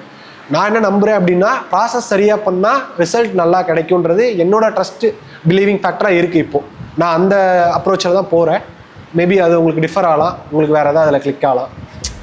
நிறைய பேர் சொல்லியிருக்காங்க, ஒருத்தவங்களுக்கும் ஒரு ஐடியா. நான் எகைன் சொன்ன மாதிரி குக்கிங் மாதிரி தான், அது எல்லாம் ஒன்று தான். நீங்கள் அதை எப்படி என்ன ப்ரிப்பரேஷனில் அப்ரோச் பண்ணுறீங்கன்றதை பொறுத்து அது மாறும். Sir good evening. என் பேர் கிருபாகர். நான் பெங்களூர்லேருந்து வந்திருக்கேன். நான் இலுமினாட்டின்னு ஒரு சேனல் வச்சுருக்கிறேன். இப்போ ஒரு ஷார்ட் மூவி ட்ரை பண்ணிட்டு இருக்கிறேன். நீங்கள் சொன்ன எல்லா ஆஸ்பெக்ட்ஸும் நான் என்னோடய ஷார்ட் மூவியில் நான் எக்ஸ்பீரியன்ஸ் பண்ணியிருக்கிறேன். அவங்க சொன்ன மாதிரியே என்னோடய எக்ஸ்பெக்டேஷன் ரீச் ஆகாமல் நான் ரீஷூட் பண்ணதும் உண்டு. ஸோ எனக்கு என்ன இப்போ டவுட்டுனா, இப்போ நான் ஒரு ஆஸ்பெக்டை ஒருத்தங்களுக்கு புரிய வைக்க போகிறேன் அப்படிங்கும்போது I want them to realise that scene themselves to feel that thrill. இப்போ கிறிஸ்டோஃபர் நோலன் எடுத்து புரியாத மாதிரி இருக்கும் ஃபஸ்ட் டைமு. பட் ரெண்டாவது டைம் பார்க்கும்போது அது புரிஞ்சதுனாலே ஓ அப்படிங்கிற மாதிரி ஒரு ஃபீல் வரும். ஓகே, அது நான் ட்ரை பண்ணலான்ட்டு ட்ரை பண்ணும் போது அது புரியாமல் அவங்க வந்து தே ஆர் இருக்கும்போது நான் எனக்கு அந்த டைப் ஆஃப் கண்டென்ட் க்ரியேட் பண்ணுற மாதிரி நான் ட்ரை பண்ணிட்டு இருக்கிறேன். அது புரியாமல் இருக்கும்போது அந்த கண்டென்ட்டோட வேல்யூ டிக்ரீஸ் ஆகுது. ஸோ இது நான் இப்போ எப்படி நான் இந்த ஷார்ட் மூவியை அப்ரோச் பண்ணி வைக்கிறது? ஓகே, ஸோ இந்த மாதிரி நான் டிஃப்ரெண்ட்டாக நான் ஒன்று ட்ரை பண்ணிட்டு இருக்கிறேன். பேசிக்கான ஆஸ்பெக்ட் தான். ஓகே, அது ஒரு சொசைட்டியில் ஒரு இம்பேக்ட் க்ரியேட் பண்ணுங்கிறதுக்கோஸ்கரம் நான் என்னோடய ஜூனியர்ஸு யார் யார் இந்த படத்தை பார்க்குறாங்களோ நாங்கள் பண்ண மிஸ்டேக்ஸை அவங்க பண்ணக்கூடாது அப்படிங்கிற ஒரு ஆஸ்பெக்டை டிஃப்ரெண்ட்டாக ட்ரை பண்ணலான்ட்டு போயிட்டுருக்கிறேன். ஸோ அது எந்த மாதிரி ஆடியன்ஸ் ரிசீவ் பண்ணிப்பாங்க அப்படிங்கிறது நான் ஒன்ஸ் ரிலீஸ் பண்ணதுக்கப்புறம் தான் தெரிஞ்சுக்கணுமா, இல்லை இப்பயே நான் மாற்ற முடியும்னா மாற்றிக்கலாமா? நீங்கள் அதை பற்றி என்ன சொல்கிறேன்? ஃபஸ்ட்டு உங்கள் கேள்வியில் இருக்கிறது என்னன்னா, நீங்கள் ரைட்டிங் சொல்கிறீங்களா இல்லை நீங்கள் ரைட்டிங் ஸ்கிரிப்ட் எல்லாமே? ஓகே ஃபைன், நான் இப்போ எல்லாமே 1 by 1 சொல்லிடுறேன். உங்கள் லாஸ்ட் கொஸ்டின் சொல்லிடுறேன். நீங்கள் ரிலீஸ் பண்ணி தான் ஆடியன்ஸ்லேருந்து தான் லேர்ன் பண்ணுமான்னு கேட்டிங்கன்னா இல்லை. ஓகேவா, உங்களுக்கு ஒரு டெக்னிக்கல் நாலேஜாக ஒரு 5 ஃப்ரெண்ட்ஸ் இருக்காங்க, இல்லை உங்களுக்கு ஒரு நல்ல ஒரு கம்யூனிட்டி இருக்காங்க, ஒரு குரூப் ஆஃப் பீப்புள்ஸ் இருக்காங்கன்னா நீங்கள் அவங்களுக்கு படம் காட்டி அவங்களோட ஒப்பீனியன் எடுத்துக்கலாம். அது வந்து சினிமா தெரியாதவங்களா இருக்கலாம், இல்லை நல்லா தெரிஞ்சவங்களா இருக்கலாம். ஓகேங்களா, அது நீங்கள் multiple opinions person to person vary ஆகுது. Means combinedly as a work, oh yes it is good, but இந்த மாதிரி எடுத்துருக்கலாமோ, ஓ அந்த மாதிரி எடுத்துருக்கலாமோ, இந்த மாதிரி எடுத்துக்கலாமோ அப்படின்னு ஒப்பீனியன்ஸ் நிறைய வரும்போது நம்மளோட எந்த ஒப்பீனியன் உங்களுக்கும் உங்கள் படத்தையும் பெட்டராக சேஞ்ச் பண்ணுது அப்படின்னு உங்களுக்கு தோணுதோ அந்த ஒப்பீனியன் எடுத்துக்கோங்க. ஏன்னா நீங்கள் பெட்டர் எக்ஸ்பீரியன்ஸ் ஆடியன்ஸ் கொடுக்கணும்னு தான் நினைக்கிறீங்கல்ல. ஸோ எந்த ஒப்பீனியன் வந்து உங்களையும் உங்கள் படத்தையும் அடுத்த லெவலுக்கு எடுத்துகிட்டு போகுது, பெட்டராக ஆடியன்ஸ் கூட இன்ட்ராக்ட் பண்ணணும்னு நீங்கள் நினைக்கிறீங்களோ அந்த ஒப்பீனியன் எடுத்து அதை அப்ளை பண்ணி பாருங்கள். அப்ளை பண்ணதுக்கப்புறம் அதோட சேஞ்சஸ் காட்டுங்க, ப்ரெசென்ட் பண்ணுங்க. ஓகேவா, ரிலீஸ்க்கு முன்னாடியே சொல்கிறேன். ரிலீஸ்க்கு முன்னாடி நீங்கள் ஷார்ட் ஃபிலிமாக இருக்கிறீங்க, ஷார்ட் கண்டென்ட்டாக இருக்கிறதுனால நான் சொல்கிறேன், அதோட ஒப்பீனியன் எடுத்துக்கோங்க. உங்களுக்கு அது ரெண்டுக்குள்ள டிஃப்ரென்ஸ் தெரியும், அது உங்களுக்கு ஒரு நல்ல லேர்னிங்காக இருக்கும்னு நினைக்கிறேன். சார், அண்ட் நீங்கள் ஆடிஷன்ஸ் பற்றி சொல்லியிருந்தீங்க. எனக்கு ஆடிஷன்ஸுங்கிற இதே கிடையாது. என் ஃப்ரெண்ட்ஸை வச்சு தான் எடுத்தாகணும், வேறு வழி இல்லை ஸ்டார்டிங்குங்கிறதுனால. நான் அடுத்து உங்கள் ஃபஸ்ட்டு கேள்வி, நீங்கள் நினச்சதை அந்த ஆர்டிஸ்ட் பண்ண முடியலங்கும் போது நான் என்ன சொல்கிறேன்னா, நீங்கள் ப்ராப்பரான கேஸ்டிங்கை கரெக்டாக பிளான் பண்ணீங்க அப்படின்னா உங்களுக்கு அது நல்லா இருக்கும். எடுத்தோடனே ஷூட் போகாமல் உங்கள் ஃப்ரெண்ட்ஸோ இல்லை யார் ஆக்ட் பண்ணுறாங்களோ அவங்கள கூப்பிட்டு ஷார்ட் ஃபிலிம்ஸ்க்கு நான் ரிக்வெஸ்ட் பண்ணேன். ஷார்ட் ஃபிலிம்க்கு கூப்பிட்டு ரிக்வெஸ்ட் பண்ணிவிட்டு அந்த கேரக்டர் உங்களுக்கு ஃபுல்ஃபில் ஆகுதா, அவங்க நல்லா பண்ணுறாங்களான்னு ரிஹர்ஸ் பண்ணி தப்பாகி ரீஷூட் பண்ணதே இருக்குது நிறையா. இல்லை, நான் என்னென்னா நீங்கள் ரிக்வெஸ்ட் பண்ணீங்கன்னா ஷூட்டுக்கு போகிறதுக்கு முன்னாடி உங்களுக்கு ஒரு கிளாரிட்டி ஆகிடும். ஆமாம், ஓகேவா. இன்னொன்று, வாட் எவர் உங்களுக்கு ஸ்கிரிப்ட் மேலே அந்த ஆர்டிஸ்ட்க்கு இருக்க டவுட்டை பிஃபோர் ஷூட்லேயே கிளாரிஃபை பண்ணிவிடுங்க. ஆன் ஸ்பாட்டில் உங்களுக்கு எதுவும் கேட்காத அளவுக்கு நீங்கள் ஸ்கிரிப்டில் ஸ்ட்ராங்காக இருந்துட்டீங்க அப்படின்னா அவங்க சீனுக்குள்ளேயே ஸ்கிரிப்டுக்குள்ளேயே இன்டர்ஃபியர் ஆக மாட்டாங்க ஸ்பாட்டில். ஓகே, உங்களுக்கு என்ன டவுட்டு, உங்களுக்கு என்ன டாப் டு பாட்டம் என்ன இருக்குன்றத நீங்கள் ஆர்டிஸ்ட்டுக்கு பிஃபோர் ஷூட்லேயே ஒரு கிளியர் கட் நாலேஜ் கொடுத்துட்டீங்க அப்படின்னா அவங்க உங்களுக்கு பெருசாக ஸ்பாட்டில் இன்டர்ஃபியர் ஆக மாட்டாங்க. நீங்கள் ஆல்மோஸ்ட் அதை ப்ராப்பராக எடுத்துட்டீங்க அப்படின்னா அவங்களுக்கு உங்கள் மேலே ஒரு பிலீவ் ஃபேக்டர் வந்துடும். அப்புறம் ஃபஸ்ட்டு பாயிண்ட் சார், இந்த மாதிரி ஐடியாஸ் சம்திங் லைக் தட், இப்படி difference in screen play means டைரெக்டாக இல்லாமல் இப்படி ப்ரெசென்ட் பண்ணும்போது அது ஆடியன்ஸ் எந்த மாதிரி ரிசீவ் பண்ணிப்பாங்க? அது பியூர்லி ஆடியன்ஸோட ரெஸ்பான்ஸ் வச்சு தான் நான் சொல்ல முடியும். இப்போ என்னன்னா, நோலன் சார் மாதிரி படங்கள் நீங்கள் சொல்லும்போது அது வந்து ஒரு ஆடியன்ஸோட ஒரு இன்ட்ராக்ஷனை கிரியேட் பண்ணும். அது ஒரு ஐக்யூ பேஸ்டான ஒரு படங்கள். அந்த மாதிரி அவரோட டார்க் நைட் பார்க்கும்போது எனக்கு என்ன இருக்குது அப்படின்றது அது எல்லாருக்கும். இப்போ எங்கள் அம்மாவுக்கு அந்த படம் புரியுமான்னு கேட்டால் கண்டிப்பாக இல்லை. அது வந்து டிபெண்ட்ஸ் ஆன் ஆடியன்ஸோட பெர்ஸ்பெக்டிவ் தான். அவங்களோட ஐக்கியம், அவங்களுக்கு எந்த அளவுக்கு சினிமா பற்றின நாலேஜ் இருக்குது, சினிமா நாலேஜ் உள்ள ஒரு ஆடியன்ஸ் இருப்பாங்க. ஓகேங்களா? அவங்க நான் எதுவுமே கேர் பண்ணாமல் ஜஸ்ட் நாம் ப்ரெசென்ட் பண்ணி நாம் ஒரு சொசைட்டியவே அவங்களே இந்த மாதிரி டெவலப் ஆகிக்கிட்டோம் அப்படின்னு விடுறது பெஸ்ட்டா, இல்லை அவங்களுக்கு தகுந்த மாதிரி நாம் மாறுறது பெஸ்ட்டா? இல்லை அது கிரியேட்டரா விஷனா ஆஸ் அ டைரக்டரா உங்களோட கால் தான். என் படங்கள் ஆடியன்ஸ் கூட இன்ட்ராக்ஷனை கிரியேட் பண்ணணும்னு நீங்கள் நினச்சிங்கன்னா நீங்கள் அந்த மாதிரி ஜோனில் விடுங்க. அது வந்து பியூர்லி அப்படி விட்டனால தான் நோலன் சார் ஐகான். புரியுதா? அப்படி விட்டனால தான் நீங்கள் அவர் நோலன் சாரை பற்றி நீங்கள் பேசுகிறீங்க. அப்படி நிறைய டேரக்டர்ஸ் விட்டுருக்காங்க. மாரி செல்வராஜ் சார் படங்கள் ஒரு மாதிரி இருக்குது, ரஞ்சித் சார் படங்கள் ஒரு மாதிரி இருக்குது, வெற்றிமாறன் சார் படங்கள் ஒரு மாதிரி இருக்குது, கார்த்திக் சுப்ராஜ் சார் படங்கள் ஒரு மாதிரி இருக்குது, லோகேஷ் சார் படங்கள் ஒரு மாதிரி இருக்குது, மணிரத்னம் சார் படங்கள் ஒரு மாதிரி இருக்குன்னா அவங்க அந்த மாதிரியான படங்கள் பண்ணியிருக்காங்க. என் படம்னா இப்படி தான் இருக்குன்றதை அவங்க ஆடியன்ஸ்க்கு கொடுத்துருக்காங்க. அதனால தான் அவங்க ஒரு ஐக்கானாக இருக்காங்க. நீங்கள் அப்படி பண்ணணும்னு நினைக்கிறது ஓகே தான், பட் அது ஆடியன்ஸ் எந்த அளவுக்கு அதை ரிசீவ் பண்ணுவாங்க அப்படின்றது அது ஆடியன்ஸோட கால். நீங்கள் எந்த அளவுக்கு அவங்க கூட வயபிளாக அவங்களுக்கு படம் பண்ணுறீங்கன்றதை பொறுத்து. நீங்கள் பியூர்லி அங்கே வச்சுட்டீங்க அப்படின்னாலும் பிரச்சனை. நான் உங்களுக்கு கொடுக்குற சஜஷன் என்னன்னா, ஒரு மாடரேட்டான காம்ப்ரமைஸ் வச்சுக்கோங்க ரெண்டுக்கும் நடுவில். நீங்க சொல்ற விஷயத்த எல்லாருக்கும் ஈஸியா புரியணும். உங்க விஷயம் வச்சுக்கோங்க. அப்புறம் அவங்களும் கொஞ்சம் த்ரில்லா யோசிச்சு யோசிக்க வைங்க. யோசிக்க வைங்க. நான் அது இல்லைன்னு சொல்லலை. இப்போ நானும் புரியணும், அவரும் புரியணும், அவரும் புரியணுங்கும் போது அதுக்கு மீடியமா ஒரு வச்சுட்டு இங்கிருந்து நீங்க யோசிச்சு அந்த சீனை புரிஞ்சுக்கோங்க. ஓகே அப்படின்னு சொல்லுங்க சொல்றேன். ஸ்பூன் ஃபீடும் பண்ணாம கம்ப்ளீட்டா பிளாங்காவும் விடாம கொஞ்சம் நடுவுல ஆமா. இப்போ டெனட் பாத்தீங்க அப்படின்னா அந்த படம் ரெண்டாவது வாட்டி பார்க்கும்போது தான் ரிவர்ஸ் டைம்ல என்ன நடக்குது, ஃபார்வர்ட் டைம்ல என்ன நடக்குது, எந்த கேரக்டர் நான் ஃபாலோ பண்ணணும்னு இருக்குல்ல. அவரோட படங்கள் என்னன்னா, நீ ரெண்டாவது வாட்டி என் படம் பாரு, அதுக்கப்புறம் நீ புரிஞ்சுக்கோங்கிற மாதிரி அவர் ஒன்று கிரியேட் பண்றாரு. ஆமா. இப்போ அவரோட படங்கள் ஆட்டோமேட்டிக்கா அது ஒரு செக்டருக்கான படம் ஆயிருது. ஆமா. ஓகேவா? ஓகே.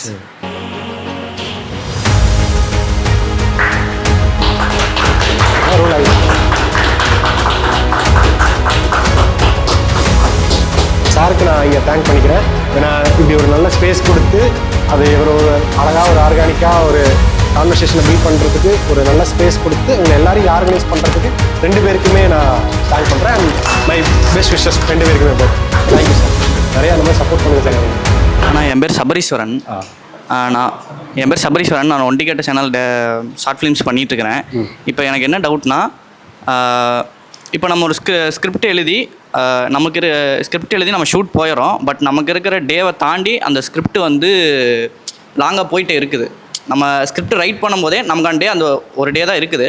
பட் நான் ஸ்டோரியாக பார்க்கும்போது அந்த டேக்குள்ளே அமைஞ்சிருது. அது நான் வந்து ஸ்க்ரீன் பிளேவாக பார்க்கும்போது அந்த டேவை கிராஸ் பண்ணி போயிட்டே இருக்குது. இப்போ நான் அங்கே ஷூட்டில் போயிட்டு சீன் எடுக்கிறேன். இப்போ எடுத்து முடிச்சக்கப்புறம் நீங்கள் சொன்ன மாதிரி தான் அந்த ஒரு ஆக்டர் அந்த ஆர்டிஸ்ட் இருந்து அந்த சீனை வாங்குறதுக்கு கஷ்டமாக இருக்குது. அந்த டே அதோட நான் அப்படியே ஸ்டாப் பண்ணி வச்சிட்றேன். இது ஒன்று. அப்படி இல்லையா, நான் அந்த ஸ்கிரிப்டை ஃபாஸ்ட்டாக எடுத்து முடிச்சுட்டு நான் எடிட்டில் போய் உட்காரும்போது எனக்கு அது சாட்டிஸ்ஃபைங்காக இல்லை. பட் நான் அதை எப்படி ஹேண்டில் பண்ணுறது, இந்த ரெண்டத்தையும் நான் எப்படி ஹேண்டில் பண்ணுறது? நீங்கள் சொன்னீங்கல்ல, இதுதான் உங்கள் எக்ஸ்பீரியன்ஸ். நான் எல்லாருக்கும் சொல்கிறது என்ன அப்படின்னா, ஒரு ஷார்ட் ஃபிலிம் பண்ணுறதை நீங்கள் என்ன கற்றுக்கலாம்னா, இந்த மாதிரி நிறைய விஷயங்களை நீங்கள் கற்றுக்கலாம். நம்மளோட மிஸ்டேக்ஸ் என்னன்றதை கற்றுக்கலாம். உங்களுக்கு புரிஞ்சுதா? என்கிட்ட ஒரு நாள் இவ்வளோ தான் ஷூட் பண்ண முடியுன்ற கால்குலேஷன் உங்களுக்கு இன்றைக்கி இருக்கும். இப்போ நீங்கள் அடுத்த வாட்டி எழுதும்போது ஒரு டேல இவ்வளோ தான் ஷூட் பண்ண முடியுன்ற லிமிடேஷன் உங்களுக்கு தெரியும். இந்த சீனுக்கு ஆர்டிஸ்ட் நிறைய டைம் எடுத்துப்பாங்கன்னு உங்களுக்கு தெரியும். இப்போ இதுக்கு தகுந்த மாதிரி அடுத்த ஷார்ட் ஃபிலிமுக்கு நீங்கள் ஒர்க் அவுட் பண்ணீங்க அப்படின்னா நீங்கள் இதெல்லாம் ஈஸியாக ரெக்கவர் பண்ணிடலாம். இதுதான் பேசிக். ஓகே. இது நீங்கள் லேர்ன் பண்ணும்போது உங்களுக்கு ஈஸியாக இருக்கும். இப்போ நான் ஃபஸ்ட் எடுத்தோடனே நம்ம எல்லாரும் என்ன பண்ணுவோன்னா, நம்ம ஒரு கதை எழுதுவோம், அது ஒரு 10 பேஜ் ஆகும், 5 பேஜ் ஆகும். இது ஒரே நாளில் ஷூட் பண்ணணும், ஏன்னா நமக்கு பட்ஜெட் இருக்கும், இது எல்லாத்துக்கும் இருக்கும். அப்போ நம்ம அதுக்கு எவ்வளோ ப்ரீ பிளான்டாக ஒர்க் பண்ணணும். ஒரே நாளில் நாங்கள் ஒரு ஷார்ட் ஃபிலிம் பண்ணோம், 24 hours. காலையில் ஆரம்பித்தா அடுத்த நாள் காலையில் அதை முடிக்கணும். ஒரு ஆல்பம் சாங் பண்ணோம். இப்போ அதெல்லாம் எங்களுக்கு வந்து பை டாஸ்க்காகவே அதை நான் கம்ப்ளீட் பண்ணணும். அப்போ நான் அதுக்கு எவ்வளோ ப்ரீ பிளான்டாக ஒர்க் பண்ணணும். அதுக்கு நீங்கள் ஒரு 1 வீக் ஒர்க் பண்ணணும். அதை கரெக்டாக ஆர்டிஸ்ட் கூப்பிட்டு அவங்கள பர்ஃபார்ம் பண்ண வச்சு ரிகர்ஸ் பண்ணி லொக்கேஷன்லாம் கரெக்டாக பார்த்து கேமராமேனோட டிஸ்கஸ் பண்ணி ஷார்ட் டிவிஷன்லாம் பண்ணிட்டீங்க அப்படின்னா உங்களுக்கு ஈஸியாகிடும். இதெல்லாம் உங்களுக்கு ஒரு லேர்னிங் ப்ராசஸ். அடுத்தடுத்த ப்ராசஸில் நீங்கள் ஓவர் கம் பண்ணிடலாம். அப்புறம் எனக்கு இன்னொரு டவுட்டு. இப்போ என்ன ஒரு ஸ்கிரிப்ட் எழுதுகிறோம். இப்போ நமக்கு ஒரு ஸ்கிரிப்ட் ரைட்டர் தெரிஞ்ச ஒரு அண்ணன் இருக்காங்க, ஸ்கிரிப்ட் ரைட்டரு. இப்போ அவங்கள்ட்ட இருந்து அந்த ஸ்கிரிப்ட் இப்போ ஒரு சீனை சொல்லிட்டோம். பட் சீனை சொன்னக்கப்புறம் அவங்கள்ட்ட இருந்து அந்த ஸ்க்ரீன் பிளே எப்படி வாங்குறது, எனக்கு அது ஒரு டவுட்டாக இருக்குது. எனக்கு அந்த இதுக்கு ஒரு கதைக்கும் ஒரு ஸ்க்ரீன் பிளேக்கும் என்ன ஒரு டிஃப்ரெண்ட்டு, அவங்கள்ட்ட சொல்லி அதை எப்படி வாங்குறதுன்னு எனக்கு ஒரு இதாக இருக்குது. இல்ல. நான் சொல்கிறேன் இப்போ என்னன்னா, இப்போ நமக்கு ஒரு கதை தோணுது, ஒரு ஐடியா செட் பண்ணிட்டோம், ஸ்க்ரீன் பிளே ஒரு ஸ்ட்ரக்சரில் ஃபாலோ பண்ணுறோம், ஓகேங்களா? இப்போ இந்த கதைக்கு இதுதான் ஸ்க்ரீன் பிளே அப்படின்னு ஒரு ஐடியா வச்சுப்போமே. ஃபார் எக்ஸாம்பிள் சொல்லணும் அப்படின்னா, ஒன் நைட்டில் நடக்கிற கதை, ஸ்க்ரீன் பிளே ஒன் நைட்டில் காலையிலுக்குள்ள அந்த ஸ்க்ரீன் பிளே முடிஞ்சிடும், இதுக்குள்ளே நடக்கிற ஹை லோ மொமெண்ட்ஸ் தான் கதை அப்படின்னு முடிவு பண்ணிட்டீங்க. நீங்கள் அதுக்குள்ளே கிளாரிட்டியாக இருக்கீங்க போது எனக்கு இப்படிப்பட்ட ஒரு சீன் வேணும், இதுதான் நான் ஒரு ஐடியா இல்லது, நான் இந்த சீன் இப்படி யோசிச்சிருக்கேன், இந்த டைம் லைனுக்குள்ளே எனக்கு அது முடிஞ்சிடணும். ஃபார் எக்ஸாம்பிள் இது ஒரு மிட்-நைட் 12 o'clock நடக்கிற சீனு அப்படின்னும் போது அதை அந்த ரைட்டருக்கு நீங்கள் ப்ராப்பராக கன்வே பண்ணிட்டீங்கன்னா, உங்களோட ஒரு விஷன் இருக்குல்ல, அதை கிளியராக அந்த ரைட்டருக்கு கம்யூனிகேட் பண்ணிட்டீங்க அப்படின்னா, அப்போ அவங்களோட இன்புட் ஒன்று இருக்கும், அதை அவங்க ரிசீவ் பண்ணிவிட்டு அவங்களோட விஷனில் ஒன்று கொடுப்பாங்க, ஓகேவா? அது உங்களுக்கு கூட ஃபுல்ஃபில் ஆகலாங்கும் போது நீங்கள் அகைன் இல்லைடா நான் இப்படி ஒன்று யோசித்தேன், என் ரைட்டர் அங்கே இருக்கான், நான் கூட டிஸ்கஸ் பண்ணி எழுதுறதுனால சொல்கிறேன். நாங்கள் ரேண்டமாக த்ரோ பண்ணுவோம், நான் இதை ஒன்று சொல்லுவேன், அவன் ஒன்று சொல்லுவான், நான் சொல்லுவேன் இல்லைடா மாப்பிள்ள நல்லா இல்லை அப்படின்னு. சில நேரம் அவன் டாக்குன்னு சொல்லுவான், டேய் கேவலமாக இருக்கு, நான் வேறு ஒன்று யோசிப்போம், வேறு ஒன்று பிடிப்போம், வேறு ஒரு ஐடியா பிடிப்போம், அங்கேருந்து அது பில்ட் ஆகும். அது நீங்கள் ஒரு என்ன இப்போ கதையாக இருக்கும்போது அது பிரச்சனை இல்லை, ஸ்க்ரீன் பிளே வரும்போது அதுக்குள்ளே நிறையா உட்காந்துரும். ஃபார் எக்ஸாம்பிள் ஃப்ரண்ட் உட்காந்துரும், பேக் உட்காந்துரும், சாங் பிளேஸ்மெண்ட் உட்காந்துரும், அதுக்குள்ளே பிடிக்க வேண்டிய சினாரியா இருக்கும். அப்போ நீங்கள் அதை பெட்டராக அவர் கூட உட்காந்து என்ன நான் சொல்கிறேன்னா, அவங்க மேலே கான்ஃபிடென்ட் இருந்துச்சுன்னா அவங்களையும் வேலை செய்ய விடுங்க.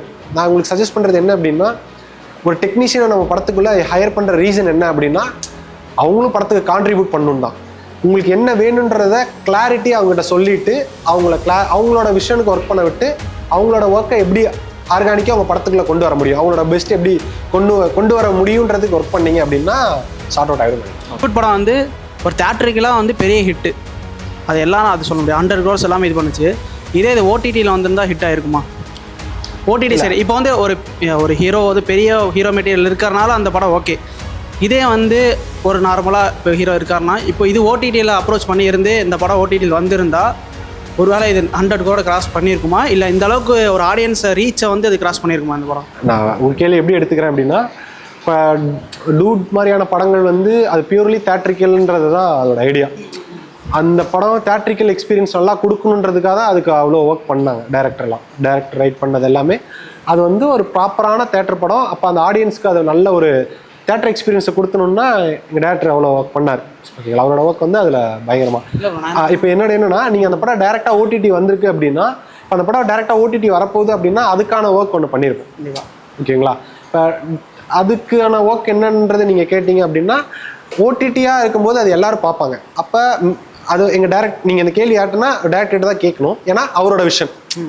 இப்போ என்னோட படம் நான் ஒன்று பண்ணுறேன், நான் ஓடிடி, நீங்கள் தேட்டர் இல்லாமல் ஓடிடிக்கு என்ன பண்ணியிருந்தீங்க அப்படின்னா என்னோட பெர்ஸ்பெக்டிவ்லேருந்து நான் சொல்லியிருப்பேன், நான் இதெல்லாம் குறைச்சிருப்பேன், இதெல்லாம் ஜென்ரலைஸ் பண்ணியிருப்பேன், இதெல்லாம் நார்மலைஸ் பண்ணாமல் இருந்திருப்பேன், இல்லை இது வந்து ஃபேமிலி நிறையா பேர் பார்ப்பாங்க, லேடிஸ் நிறையா பேர் பார்ப்பாங்க, ஒரு டபுள் மீனிங்கோ இல்லை பேட் வேர்ட்ஸோ நான் குறைச்சிருப்பேன் அப்படின்னு என்னோட ஆஸ்பெக்டில் நான் சொல்லலாம், ஓகேவா? ஸோ நான் ஒரு வேறு ஏதோ ஒரு படம் பண்ணியிருந்தேன் அப்படின்னா, நான் பண்ணும்போது ஓடிடிக்கு பண்ணுறங்கும் போது அப்போ ஓடிடிக்கான சில ஆஸ்பெக்ட்ஸை நான் கொஞ்சம் அதை பண்ணியிருப்பேன். என் படத்தில் நான் சிலதை ஏற்றிருப்பேன், சிலதை இறக்கியிருப்பேன், இது நான் பண்ணியிருப்பேன். இது நான் டூடோட டேரக்டர் இல்லைன்றனால சொல்கிறேன். இல்லை ஒரு வேளை இப்போ வந்து இப்போ ஒரு நீங்கள் இன்னொன்று சொன்னது என்னன்னா, நீங்கள் தவறுதலாக கேட்டீங்க. தேட்ரிக்கல் பண்ணும்போது தான் நம்பர்ஸ் இதெல்லாம் இருக்கும், ஓடிடி பண்ணும்போது நமக்கு நம்பர்ஸ் பிரச்சனை இல்லை. அது வந்து வைடர் ஆடியன்ஸ் போய் சேருதா எப்படின்றத பொறுத்து தான். ஓடிடி பண்ணும்போது இன்னும் சொல்ல போனால் நம்ம கிளியராக படம் பண்ணலாம். அதில் இப்போ தேட்ரிக்கல் பண்ணும்போது தான் நிறைய விஷயங்களை உள்ளே கொண்டு வரணும். கமர்ஷியலாக படம் பண்ணும்போது அது தேட்ரிக்கல் எக்ஸ்பீரியன்ஸை கொடுக்கணும், பாட்டு போட்டு ஆடியன்ஸ் எந்திரிச்சு போகாமல் இருக்கணும். இதில் நிறையா டேரக்டர்ஸ்க்கு நிறையா அதில் வேலை இருக்குது. ஒரு ஆடியன்ஸ் இன்ட்ராக்ட் பண்ணிகிட்டே இருக்கணும், எங்கேயா விட்டால் ஃபோன் எடுத்து நோண்ட ஆரம்பிச்சோம், இங்கே இருக்கிற சில பேர் பண்ணுற மாதிரி இந்த மாதிரி நிறைய பிரச்சனை இருக்குது. அப்போ அந்த டைம் லைனில் இல்லாத அளவுக்கு அவங்கள ஸ்ட்ராங்காக வச்சுருக்கணும். இப்போ என் மைண்டில் கூட என்ன கேள்விக்கு இன்னும் ஷார்ட்டாக பதில் சொன்னால் ஃபோன் நோண்டாமல் இங்கே பேசுவாங்களோ அப்படின்றதெல்லாம் தோணுது. அந்த மாதிரி அதுக்கு நிறைய ரெஸ்பான்சிபிலிட்டி இருக்குது. இல்லை ப்ரோ, இப்போ வந்து பிஆர் அவர் கீர்த்திசன் அவர் வந்து ஆக்சுவலாக சூரிய ரிப்போர்ட்டில் வந்து அசிஸ்டன்ட் டேரக்டர் அவர் அசோசியேட்டாக ஒர்க் பண்ணார். ஸோ இது இல்லாமல் ஒரு நேம் எல்லாம் இல்லாமல் ஒரு புதுசாக ஒரு டெபியூட்டண்ட்டாக வந்து நம்ம வந்து ஓடிடிக்கோ ஒரு தேட்டருக்கோ ரிலீஸ் பண்ணும்போது இந்த மாதிரி கதைகளை நம்ம சுற்றி பண்ணும்போது அந்த மாதிரி விஷயங்கள் பண்ண முடியுமான்னு கேட்குறேன். இப்போ வந்து அதாவது நிறைய பேர் பண்ணியிருக்காங்க. மாநகரம் டெபியூட்டண்ட்டாக வந்தார் ஒரு ஷார்ட் ஃபிலிம், லோகேஷ் கனகராஜ் ஒரு யார்ட்டையும் ஒர்க் பண்ணல. இன்னைக்கு இருக்க எக்ஸாம்பிள் விக்ரம் சாருக்கு ஒருத்தர் இப்போ ஒரு டெபியூட்டன்ட் தான் படம் பண்ணுறாரு, ஒரு ஷார்ட் ஃபிலிம்ஸ் பண்ணி தான் பண்ணியிருக்காங்க. கண்டிப்பாக இருக்கும். இப்போ விக்ரம் சார் படம்னா அஃப்கோர்ஸ் தேட்டர் தான் ரிலீஸ் ஆகும், இப்போ தேட்டருக்கான மூமெண்ட் தானே பண்ணுவாங்க. சரி, இப்போ இதெல்லாமே எங்கேருந்து கேள்வி ஸ்டார்ட் ஆகுதுன்னா, ஆரிஜின் என்னன்னா நீங்கள் என்ன மாதிரி படம் பண்ண போறீங்க அப்படின்ற கேள்வியிலிருந்து தான். நான் ஒரு கமர்ஷியலாக வெகுஜன மக்களுக்கு ஒரு படம் பண்ணுறங்கும் போது இப்போ நான் பண்ணுறேன்னா நான் தேட்டருக்கு தான் படம் பண்ணுவேன். ஏன்னா தேட்டர் தான் ஒரு வெகுஜன ஆடியன்ஸ்க்கான படம். ஓடிடியில் வந்து அவன் எப்போ வேணால் ஸ்கிப் பண்ணிட்டு போகலாம். கண்டிப்பாக நான் தேட்டருக்கு படம் பண்ணும்போது அந்த படம் அவனுக்கு பிடிச்சதுன்னா ஓடிடியில் கண்டிப்பாக பார்ப்பான். ஓகேவா? அதனால் என்னோட டார்கெட் ஆஃப் ஆடியன்ஸ் வந்து நான் ஃபஸ்ட்டு ப்ரிஃபரன்ஸ் வந்து ப்ராப்பரான ஒரு தேட்டரிக்கல் படம் பண்ணணும்னு தான் நான் நினைப்பேன். Okay okay okay bro, thanks அவ்வளோ. நீங்கள் மேபி ஓடிடி மாதிரி படங்கள் எப்படின்னா நீங்கள் கொட்டுக்காளி இல்லை ஒரு சம்மந்தமான படங்கள் நீங்கள் சொல்கிறீங்களோன்னு நினைக்கிறேன். இப்போ அந்த மாதிரி படங்கள் இருக்கும்போது அதுவும் பார்க்க தானே செய்வாங்க. இப்போ ஓடிடியில் என்ன இருக்கும் அப்படின்னா நீங்கள் கண்டென்ட்டை ப்ராப்பராக பண்ணலாம், எந்த காம்ப்ரமைஸ் இல்லாமல், எந்த அப் அண்ட் டவுன் இல்லாமல். இவர் சொன்ன மாதிரி படங்களை நான் டைரெக்டாக பண்ணலாம், அதை புரிஞ்சுக்கிறோம் அப்படின்ற கட்ஸில் அந்த படம் பண்ணலாம். அது தேட்டரிக்கல் பண்ணும்போது தான் உங்களோட சக்ஸஸ் ரேட் என்னவா இருக்குது, உங்களோட க்ரோத் என்னன்றது தெரியும். ஓடிடி பண்ணும்போது உங்களுக்கு எந்த பிரச்சனையும் கிடையாது. அந்த படம் நல்லா எல்லாராலும் பேசப்பட்டுச்சுன்னா உங்களுக்கு இமீடியட்டாக அடுத்த ஆப்பர்ச்சுனிட்டி கிடைக்கும், அடுத்து நீங்கள் பண்ணலாம். இல்லை நான் இப்படி தான் பண்ணுவேன்னா அதுக்கேற்ற மாதிரி உங்களோட டேஸ்ட், தியாகராஜ குமாரராஜா சார் மாதிரி. மண்டேலா படத்தோட டைரக்டர் வந்து ஓடிடி தான் ஸ்ட்ரைட்டாக இருக்கும். அடுத்த படம் எஸ்கேவோட மாவீரன் பண்ணாங்க. இப்போ அடுத்த படம் வந்து ஆல்மோஸ்ட் ஃபர்ஸ்ட் வந்து சியானுக்கு தான் வந்தது, அது கொஞ்சம் மாறிடுச்சு. ஸோ கண்டென்ட் தான் நீங்கள் என்னவா எடுக்கிறீங்க, யாரை வச்சு போகிறீங்க. யோகி பாபா வச்சுமே நெட்ஃப்ளிக்ஸில் எடுத்து நெக்ஸ்ட் செகண்ட் ப்ராஜெக்டே சிவகார்த்திகேயன் கூப்பிடுறாரு. ஆக்சுவலி அது படமாக கமர்ஷியலாக எப்படி கொஞ்சம் தெரியல. பட் இப்போ வரைக்கும் சிவகார்த்திகேயன் வந்து பார்ட் 2 பண்ணணும்னா மாவீரன் தான் நான் பண்ணுவேன் அப்படின்னு அது ஒரு லேண்ட்மார்க் மூவியாக சொல்கிறாங்க. இன்ஃபேக்ட் எனக்கு அது ரொம்ப ஒரு ஃபேவரட்டான மூவி. ஆமாம், எனக்கும் அது ரொம்ப பிடிச்ச படம். சரி, சந்திரனை தான் எனக்கு நம்ம அண்ணா தான் அதில் ஸ்டோரி போர்ட் பண்ணார் அந்த படத்தில்.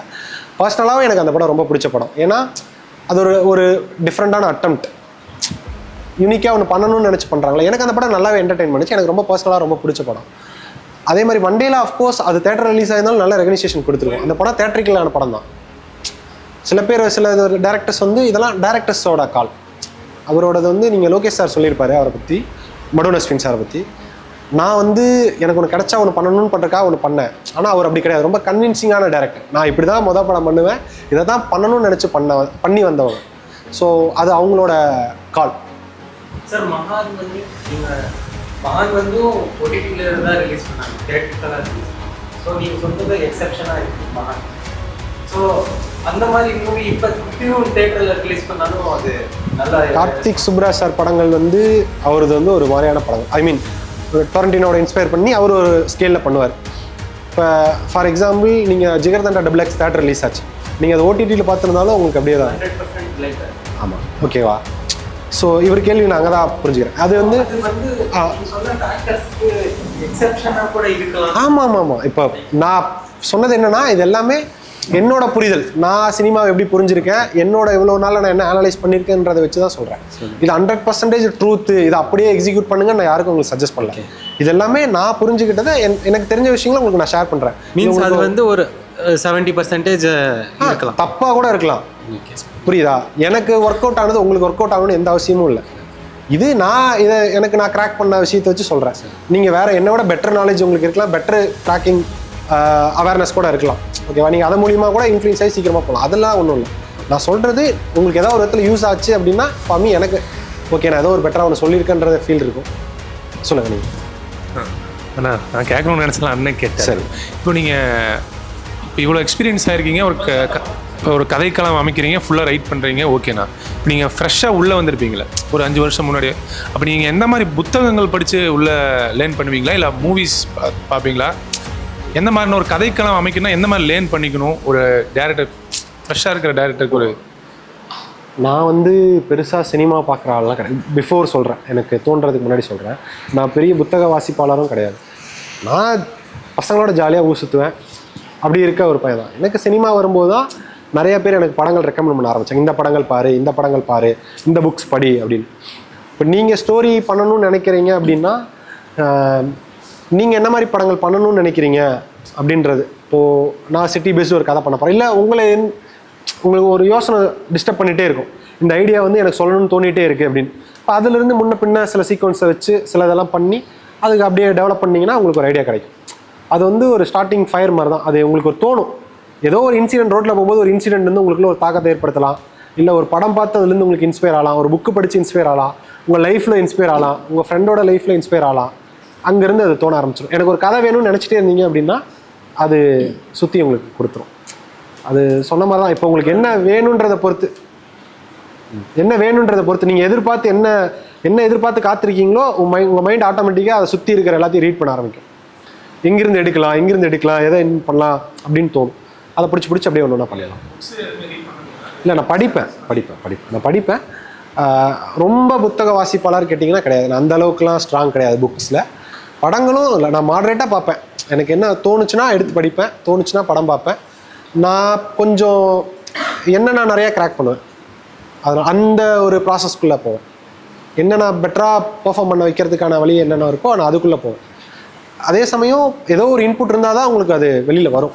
ஸோ அது புக்காக இருக்கலாம், படமாக இருக்கலாம், சுற்றி இருக்கிறத பார்க்கலாம், நியூஸ் பார்க்குறதா இருக்கலாம். அது மாதிரி உங்களை பெட்டராக எக்ஸ்போஸ் பண்ணிக்கணும். எக்ஸாம்பிள் சொல்கிறேன். இப்போ நீங்கள் வர 7 மணி ஆயிடுச்சு, 7:20 ஆயிடுச்சுன்னு வச்சு வர டைம்லைனில் ஓகேவா, அவனும் வரும்போது பேசிட்டே வந்தோம். வரும்போது ப்ரெக்னென்ட் லேடி இடிச்சிட்டோம். அவங்க எமர்ஜென்சி ஹாஸ்பிட்டல் போட்டாங்க. நான் வேறு வழி இல்லாமல் இங்கே வந்துட்டேன். இப்போ நீங்கள் இன்ஃப்ளூயன்ஸாலாம் இருக்கீங்க, உங்கள் அப்பா போலீஸாக இருக்காருன்னு வச்சு உங்கள் இன்ஃப்ளூயன்ஸ் யூஸ் பண்ணி அந்த ப்ரெக்னென்ட் லேடி நான் காப்பாற்றணும்னு நினைக்கிறேன். ஆனால் அங்கே போனால் என்னை வெட்டிடுவாங்கன்னு வச்சுப்போம் அவங்க வீட்டில். இப்போ நான் போகணும், என் மனசாட்சி போகணும்னு நினைக்கிது. அந்த லேடிக்கு ரொம்ப கிரிட்டிக்கல் ஆகுது. அது வேறு கட்டத்தை நோக்கி போகுது. அங்கே ஒரு பிரச்சனை போகுது. எனக்கு மேலே என் ஃப்ரெண்டு போகிறாங்க, அவன் நிறைய கான்ஃப்ளிக்ட்டை ஃபேஸ் பண்ணுறான். இப்போ நான் இங்கேருந்து அவனை காப்பாற்றணும்னு நினைக்கிறேன். நீங்கள் எனக்கு சப்போர்ட் பண்ணுறீங்க, ஓகேவா? இது ஒரு உங்களுக்கு ஒரு கதையாக செட் ஆயிடுச்சா? இப்போ நீங்கள் முன்னாடி செட் பண்ணிக்கோங்க. நாங்கள் 2 பேர் ஏன் இங்கே வரணும் இது 2. ஆமாம், நான் உங்களுக்கு ஆன் ஸ்பாட்டில் நீங்கள் கேட்டனால நான் இங்கே வந்ததை வச்சு ஒரு கதையாக சொல்கிறேன். இதுக்கு பின்னாடி நீங்கள் சேர்த்துக்கோங்க. இந்த ப்ரெக்னென்ட் லேடி யார், அவங்களுக்கு என்ன கனெக்ஷன் இருந்துச்சு, அவங்களுக்கு எப்படி இதாச்சு, ரொம்ப வருஷமாக அவங்களுக்கு குழந்தை எல்லாம் இருந்திருக்கலாம், நான் இங்கே வரணும்னு நினச்சி வந்திருக்கலாம், அவங்க கூட நான் ஏன் பேசணும், என்ன விஷயம் பேசணும், இது எல்லாத்தையும் முன்ன சேர்த்து அப்படியே. என்னென்னா இப்போ ஒரு ஷார்ட் ஃபிலிம் பண்ணுறோம். இப்போ என்கிட்ட பட்ஜெட் அந்த அளவுக்கு இல்லைன்னு வச்சுக்கோங்க. இப்போ ஒரு ஷார்ட் ஃபிலிம் யூடியூப்பில் போகிற மாதிரி பண்ணோம்னா இப்போ நம்ம ஆக்ஷன் அந்த மாதிரியும் போக முடியாது. ஏன்னா நம்மக்கிட்ட பட்ஜெட்டும் இல்லை. த்ரில்லராகவும் போக முடியாது. ஏன்னா அதுக்கேற்ற மாதிரி அந்த டெக்னிக்கல் வைஸாக எங்கள்கிட்ட எதுவுமே இல்லைன்னு வச்சுக்கோங்க. இப்போ நாங்கள் எந்த மாதிரி எங்களை பகலில் மட்டும்தான் ஷூட் போக முடியுது. நாங்கள் எந்த மாதிரி ஒரு ஜானரை எடுக்கணும்? இந்த கேள்வி நீங்களே கிராக் பண்ணுங்கள். நான் என்ன சொல்கிறேன்னா, நீங்கள் என்னால் ஒரு டேயில் தான் ஷூட் பண்ண முடியும், ஓகேங்களா? இந்த ஜேர்னரில் நான் ட்ரை பண்ண முடியாது. இப்போ மீதி இருக்க ஜேர்னர்ஸ் என்ன, இப்போ இதிலிருந்து எது அந்த டே டைமில் ஷூட் பண்ண முடியும்?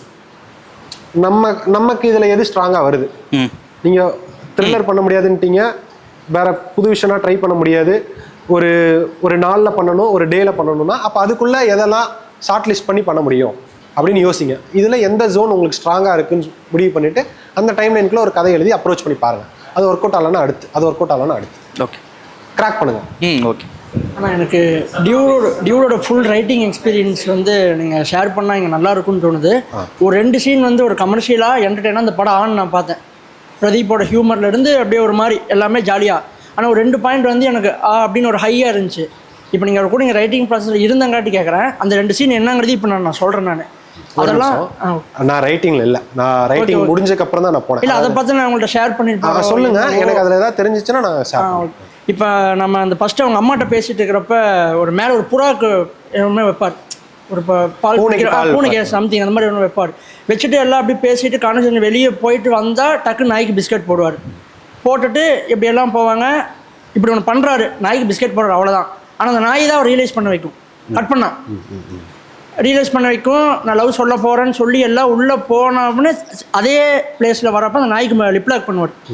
சரி, நம்ம ஒரு பின்னாடி ஒன்று நிகழுது இல்லையா, ஒன்று பெருசாக ஒன்று நிகழுது, அதை முன்னாடியே ஒரு ரைட்டர் ஒன்று சொல்கிறாங்க இல்லையா, அது எனக்கு அப்படி இருந்துச்சு. எனக்கு ஒரு சின்ன ஒரு நாய் தான் அது. டேரக்ட் நினச்சா அவர் என்ன மாதிரி வேணால் சொல்லியிருக்கலாம். ரியலைசேஷனுங்கிறது சும்மா பேசியிருக்கலாம், இப்படி பண்ணியிருக்கலாம், என்ன வேணால் பண்ணியிருக்கலாம். அது ஒரு நாய் மூலிமா அந்த கன்வே பண்ணது எனக்கு ஒரு கமர்ஷியலை தாண்டி ஒரு ஹையாக ஒன்று இருந்துச்சு. இது 2வது சீன் என்னென்னா, இது ரொம்ப எப்படின்னா செகண்ட் ஹாஃப் ப்ரீ கிளைமேக்ஸுக்கு முன்னாடி இந்த குரலரசி நினைவகத்துக்கு ஒரு ஃபிலாசபி மாதிரி ஒன்று சொல்லுவார். என் தங்கச்சி இறந்துட்டா அப்படி இப்படி எல்லாமே சம்திங் சொன்னதுக்கப்புறம் இன்ட்ரோல் பேக்கில் செத்தியன் ஆவியாக கொண்டான என்ன பண்ணுறது அதனாலன்னு சொல்லி ஒரு ஃபன்னி எலமெண்ட்ஸாக இருந்தால் கூட அந்த குழந்தை பிறந்ததுக்கப்புறம் கட் பண்ணால் பார்த்தீங்கன்னா ஸ்விம்மிங் பூலில் குளிப்பாட்டுறது அப்படி இப்படி சம் எலமெண்ட்ஸ் மாண்டேஜ் நிறைய போகும். ஒரே ஒரு மாண்டேஜ் டக்குன்னு 2 செகண்ட் தான் எனக்கு அவ்வளோ இருந்துச்சு. என்னன்னா குரலரசி நினைவகத்துக்கு முன்னாடி அந்த குழந்தைய வச்சிருப்பாரு. கட் பண்ணால் தங்கச்சி எப்படி கொண்டமோ அதே மாதிரி குழந்தையும் கொல்ல போவார். கட் பண்ணால் இது எல்லாமே நடக்கும். அந்த குரலரசி நினைவகத்துக்கு முன்னாடி அந்த குழந்தைய வச்சிருக்குன்றது அவர் எப்படி யோசிச்சாரு, அது என்ன மாதிரி உங்களுக்கு கன்வே ஆகும், என்ன மாதிரி மெட்டஃபரிக்காக போகும்னு நிறைய விவாதத்தை சமூகத்தில் ஏற்படுத்தினா கூட அது ஒரு ஹையாக இருந்துச்சு எனக்கு அந்த இடத்துல. எங்கே வேணால் வச்சுருக்கோம், ஸ்விம்மிங் பூலில் காட்டுவாங்க, அப்படி தூக்கி கொஞ்சிடுது, அப்படி இப்படி நிறைய நடக்கும். அந்த இடத்துல அவர் வச்சது ரொம்ப அப்படின்னு கட் பண்ணால் தங்கச்சியை கொண்ட மாதிரியே குழந்தையும் கொண்டதுக்கு முயற்சி பண்ணுவார். அப்போ ஒரு மாதிரி ட்ராமாட்டிக்காக ஒன்று முடியும். இது எல்லாமே அவங்க ரைட்டிங்கில் என்ன மாதிரி சொல்கிறேன் கொண்டு வராங்க? இது வந்து பியூர்லி டைரக்டர்ஸோட கால் தான், அவரோட விஷன், அவரோட கால் தான். அவர் எழுதுனது, அவர் எக்ஸிக்யூஷனில் கொண்டு வரணும்னு நினச்சது தான். எனக்கு தெரிஞ்சு எனக்கு அது என்னோட கான்ட்ரிபியூட் அது எதுவும் இல்லை. எனக்கு தெரிஞ்சு இல்லை, அவர் ரைட்டிங்கில் இருக்கும்போது ரைட்டிங் டீம், டைரக்டர் அவரோட இது தான். இப்போது நீங்கள் சொல்கிற ஃபஸ்ட்டு உங்களுக்கு என்னென்னா, நீங்கள் படத்தை நல்லா அப்சர்வ் பண்ணி பார்த்துருக்கீங்க, அது ஒரு நல்ல விஷயம். அதை நான் அப்ரிஷியேட் பண்ணுறேன். நீங்கள் நல்ல படங்கள் அது மாதிரி பாருங்கள், உங்களுக்கு நிறையா லேர்னிங் கொடுக்கும், கனெக்ஷன்ஸ் நிறையா உங்களுக்கு அதை பில்ட் பண்ணலாம், அதை கிராக் பண்ணலாம். டூட் விட்டுருங்க, நான் பொதுவாக சொல்கிறேன். இப்போ நான் ஒரு சீன் ஒன்று க்ரியேட் பண்ணுறேன் ஒரு படத்துலேயே, கதையிலேயே அதுதான் பயங்கர டேர்ன் ஓவர் பண்ண போகுது. அதாவது கதையவே ட்விஸ்ட்டாக திருப்புற இடம் அதுதான். ஓகேங்களா?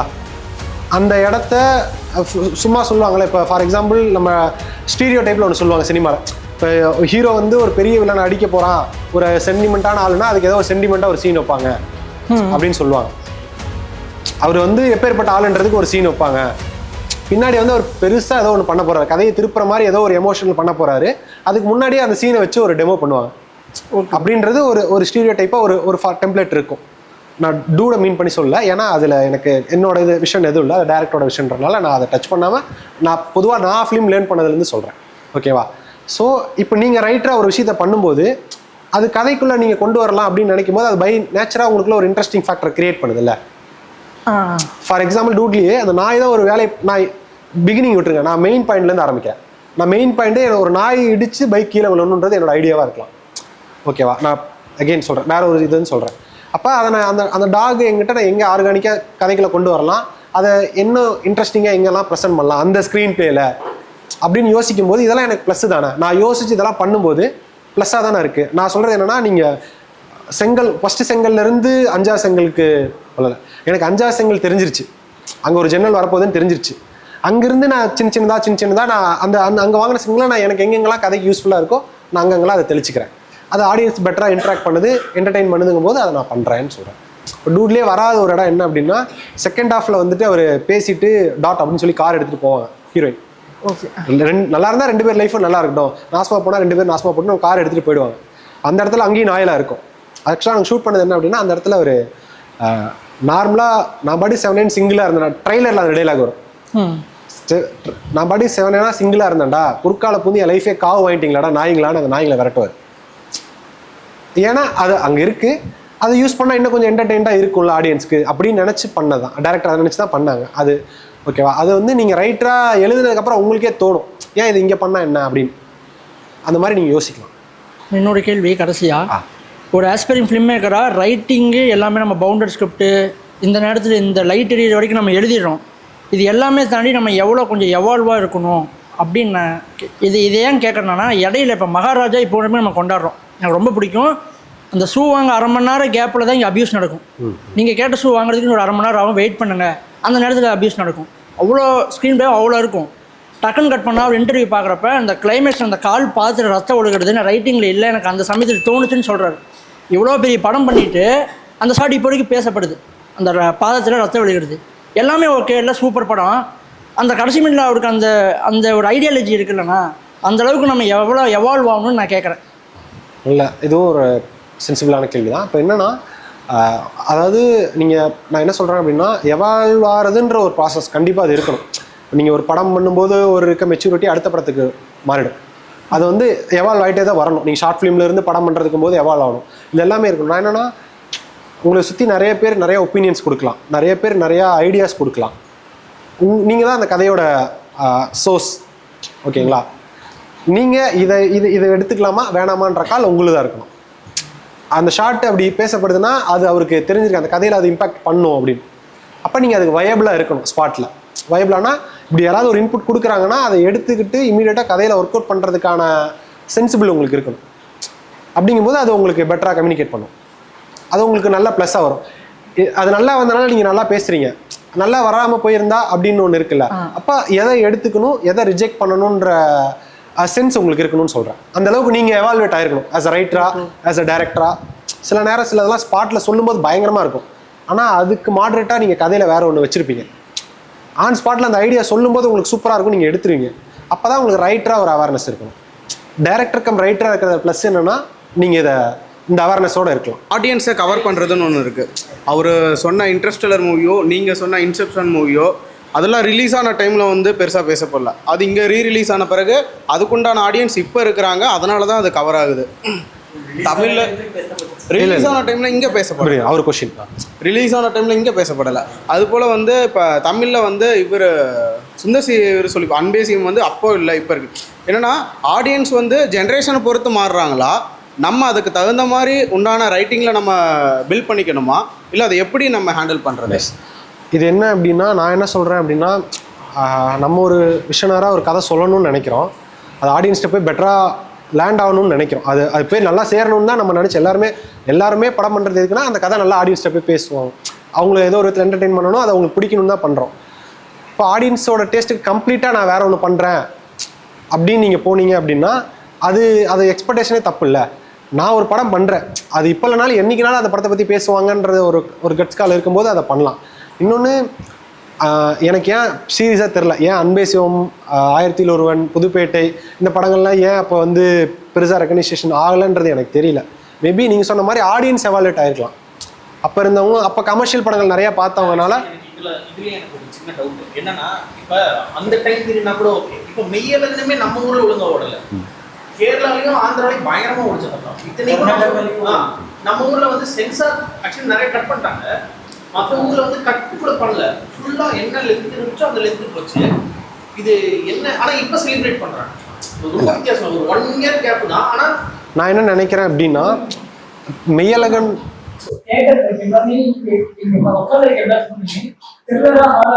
கமர்ஷியலாக பண்ணுறதுனாலே இதுதான் மெய்யழகன் உட்காந்து பார்க்கணும், டிசைன் பண்ணும்.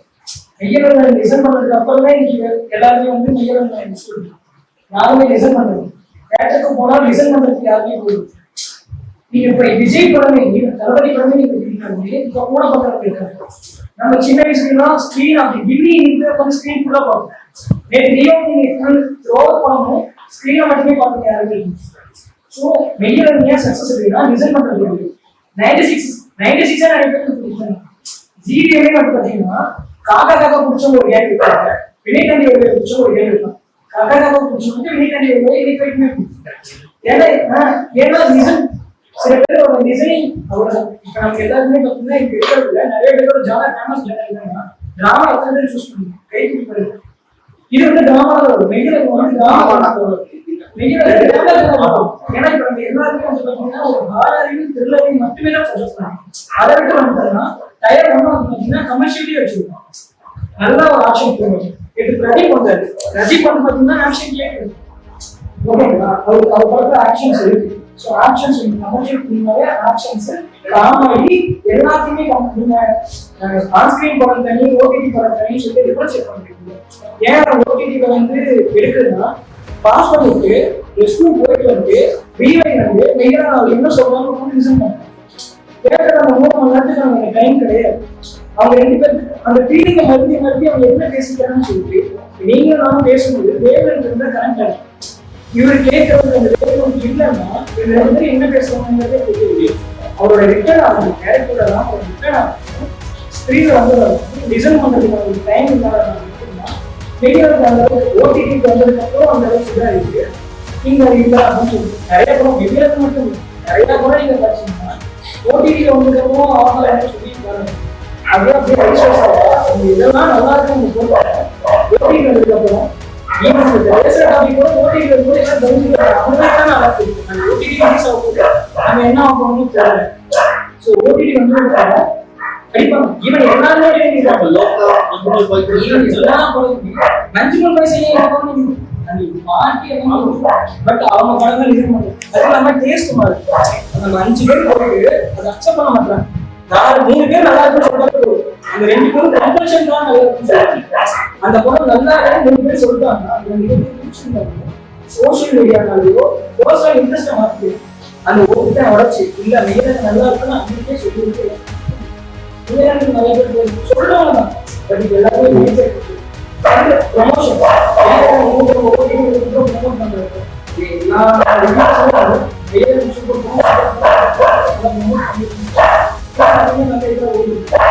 ப்ரொமோஷன் இங்கே நிறைய என்னதான் அது ப்ரொடக்ஷன் வந்து பார்த்தீங்கன்னா பெரிய பெரிய எல்லாமே ஒரு குவாலிட்டியான டிசைன் இப்போ நான் வந்து சரி எல்லாமே எல்லாரும் டிசைன்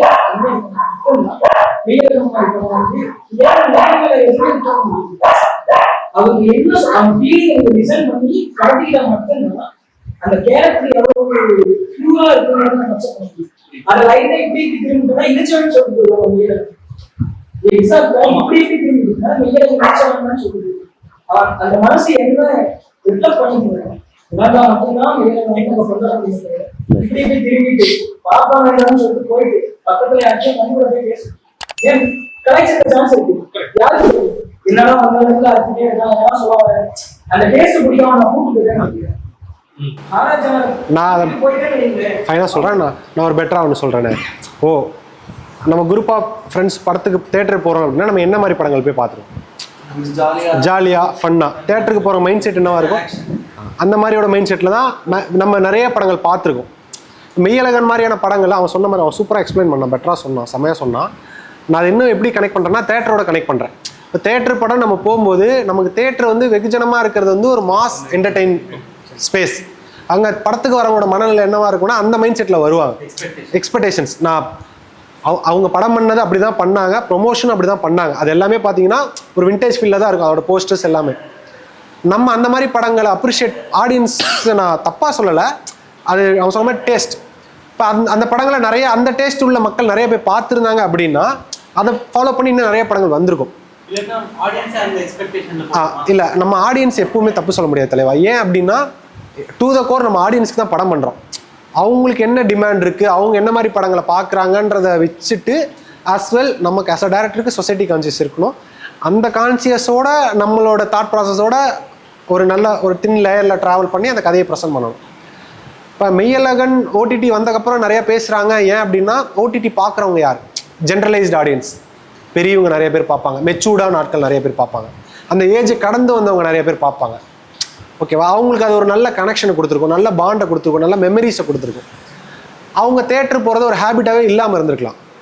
ஒரு 40-50+ இருக்கிறவங்க, ஒரு ஃபேமிலி சைடு இருக்கவங்க, இப்போ அவங்க போகணுன்னா ஃபேமிலி கூட்டிகிட்டு போகணும், கிட்ஸை கூட்டிகிட்டு போகணும். கிட்ஸ் எல்லாம் அந்த படம் அவ்வளோவா ஹோல்ட் பண்ணி பார்ப்பாங்களா? இப்போ நானே சொல்கிறேன்னு வச்சுக்கோங்க, என் லைஃப்பில் நான் எவ்வளோ கஷ்டப்பட்டேன்னு சொன்னால் உங்களுக்கு எல்லாருக்கும் போர் அடிக்கும். அந்த படத்தை நான் அப்படி தான் பண்ணேன். எக்ஸ்ட்ரானரி படம், அதில் எந்த டவுட்டும் இல்லை. அந்த மாதிரி டேஸ்ட் படங்களை ஆடியன்ஸ் போய் தேட்டரில் பார்த்து எக்ஸ்பீரியன்ஸ் பண்ணலை, அப்ரிஷியேட் பண்ணலை. கடைசி விவசாயி இருக்குது, அந்த படமும் அதே மாதிரி எக்ஸ்ட்ரானரி படம் தான், அதை போய் நம்ம பார்க்கல. மேற்கு தொடர்ச்சி மலை இருக்குது, அந்த மாதிரி படங்களை நம்ம எப்படி போய் பார்க்குறோன்ற ஒன்று இருக்குல்ல. ராம் சார் படங்கள் இருக்குது. நான் சொல்கிறது இப்போ இவர் சொல்கிறேன், ரீசெண்டாக பண்ணார் பறந்து பண்ணார். பறந்து போய் எத்தனை பேர் பார்த்தோம், நம்ம இருக்க எத்தனை பேர் பார்த்தோம். இதெல்லாம் நம்ம செலெக்ஷன் ஆஃப் சாய்ஸ் தான். இந்த மாதிரி படங்களை போய் நம்ம வெகுவாக பார்க்கும்போது அவங்களுக்கு நல்லா இன்னும் பெட்டராக பண்ணணும்னு தோணும். அவங்களுக்கான டைம்லைன் எடுத்து சீக்கிரமாக அடுத்த படத்துக்குள்ளே வருவாங்க. இப்போ நீங்கள் சொன்ன படங்கள்லேயே பார்த்தீங்கன்னா இங்கே நம்ம இதில் குரங்கு படல்னு ஒரு படம் வந்திருந்தது. அது வந்து இப்போ ஒரு புதுசாக ஒருத்தர் வந்து ஒரு டைரக்ஷன் உள்ளே போகிறாங்கன்னா அவனுக்கானது நீங்கள் இப்போ சொன்ன பறந்து போ எல்லாமே எல்லாம் அவங்களாம் ஓரளவுக்கு பெரிய டைரக்டர்ஸு, நல்ல படங்கள் எடுத்துருக்கிறாங்க, நிறைய படங்கள் அவங்களது இருக்குது. இந்த குரங்கு படல் படம் பார்த்தீங்கன்னா அதே மாதிரி தான் கதைக்களமும் இருக்கும். அந்த இவர் மாரி செல்வராஜ் இது அதே மாதிரி தான் கதைக்களம் இதுலேயே இருக்கும். பட் அது வந்து ஒரு புதுசாக ஒரு டேரக்டர் வந்து ஒரு ஏடி வந்து புதுசாக அவனுக்கான ஒரு ஸ்கிரிப்டு எல்லாமே வந்து அவங்க நினச்சி அதை பண்ணும்போது அது எப்படி நம்ம ஃபைன் பண்ணிக்கிறது? ஆடியன்ஸை வச்சு ஃபைன், அதாவது ஆடியன்ஸை டிபெண்ட் பண்ணி இருக்கா இல்லை வந்து அந்த ஃபீல்டை டிபெண்ட் பண்ணி இருக்கா? ரெண்டுமேமா. ஓகேவா? நீங்கள் சொன்னதில் ரீசெண்டாக சக்ஸஸ் ஆனவர் வந்து கொட்டுக்காளி டைரக்டர். ஓகேங்களா? அவர் ஃபஸ்ட்டு ஒன்று பண்ணார், அடுத்து ஒன்று கூழாங்கல் பண்ணார். அவரும் இதே இதில் நான் சினிமா பிரிக்கல, ஆர்ட் தனியாக அப்படின்னு நான் பிரிக்கல. நான் சொல்கிறது இங்கே இருக்கிற கிரவுண்ட் நான் பார்த்து அப்சர்வ் பண்ணது. இது அகெயின் நான் புரிஞ்சுக்கிட்டது தான். மேபி இதை உங்களை யாரும் அஃபெக்ட் பண்ணக்கூடாது, அதுக்காக சொல்கிறேன். என்னோட புரிதல் கூட தப்பாக இருக்கலாம். அவங்களுக்கு அது கிளிக் ஆச்சு, அவங்க எக்ஸ்போசர் ஆனாங்க, அவங்க படங்களை ஒரு ஆடியன்ஸ் ஃபாலோ பண்ணுறாங்க. கொட்டுக்காளியை டீகோட் பண்ணணும்னு அத்தனை பேர் பேசினாங்கல்ல, அவ்வளோ இன்ட்ரிவியூஸ் கொடுத்தாரு அவர். எனக்கு தெரிஞ்ச அந்த இன்ட்ரிவியூஸை நல்லா கமர்ஷியல் பண்ண டேரக்டர்ஸ் கூட அவ்வளோ கிராக் பண்ணி கேட்டிருப்பாங்களான்னு தெரியல, அந்த அளவுக்கு அதை பற்றி பேசினாங்க. இப்போ அகெயின் குரங்கு படல், எறும்புன்னு ஒரு படம் வந்துச்சு. இதெல்லாம் இந்த படங்கள்லாம் வந்துட்டு கொட்டுக்காளி எஸ்கே பண்ணாரா, அதே மாதிரி குரங்கு படலும் எஸ்கே பேனரில் தான் ரிலீஸ் பண்ணாங்க. அப்போ அது வெகுஜனமாக போய் சேரல அப்படிங்கும்போது அது நிறைய ஆஸ்பெக்ட்ஸ் இருக்குது. அது ரிலீஸாக இருக்கலாம், ஒரு ஸ்டார்டம் இல்லாததாக இருக்கலாம், இல்லை நிறையா அந்த படத்தை பற்றி நிறைய பேர் பேசாததாக இருக்கலாம். உங்களை மாதிரி நிறைய பேர் அந்த படத்தை பற்றி பேசியிருந்தாங்கன்னா அட்லீஸ்ட் ஒரு செக்ஷன் ஆஃப் ஆடியன்ஸ்க்காக அந்த படம் போய் சேர்ந்துருக்கணும். இதில் ஏதோ ஒருவேளை ப்ரொமோஷனாக இருக்கலாம். இது நிறைய ஆஸ்பெக்ட் இருக்குது. அதில் நம்ம இது ஒரு நாளும் நம்மளால சொல்ல முடியல. என்னோட புரிதலை சொல்கிறேன். ஓகேங்களா? இப்போ ஷார்ட் ஃபிலிம் நம்ம எடுக்கிறோன்னா லாஜிக் மிஸ்டேக் கம்பல்சரி வரும். நம்ம அதை எல்லாம் டீமாக சேர்ந்துருவோம், நம்ம எல்லாருமே பேசி தான் நம்ம இது அனலைஸ் பண்ணி தான் முடிப்போம். ஆனால் ஆடியன்ஸ்கிட்ட போகும்போது அங்கேருந்து ஒரு விஷயம் வரும், இந்த இடத்துல நீங்கள் இதை பண்ணிட்டீங்க, இதில் இந்த லாஜிக் மிஸ்டேக் இங்கே இருக்குது அப்படின்னு கம்பல்சரி கேட்பாங்க. இப்போ டியூடு மூவியில் கூட ரீசெண்டாக வந்துச்சு, நான் சொல்கிறேன் நினச்சிக்க வேண்டாம். ஹீரோயின் வந்து இந்த மாதிரி பாஸ்போர்ட் எடுத்துகிட்டு முதலே போயிருக்கலாம். அதுக்கப்புறம் கூட பிரதீப் சார் வந்துட்டு இவங்களுக்கு அவங்க ஹஸ்பண்டாக இருப்பார், லவராக இருப்பார்ல, அவருக்கு நெக்ஸ்ட்டு பாஸ்போர்ட் எடுத்து கூட அனுப்பியிருக்கலாம். ஏன்னா சரத்குமார் சாருக்கு இவர் தான் லவர்னு தெரியாது. ஸோ இப்படி அதை முடிச்சிருக்கலாம்ன்ற மாதிரி நிறையா இப்போ ஒரு இதாச்சு.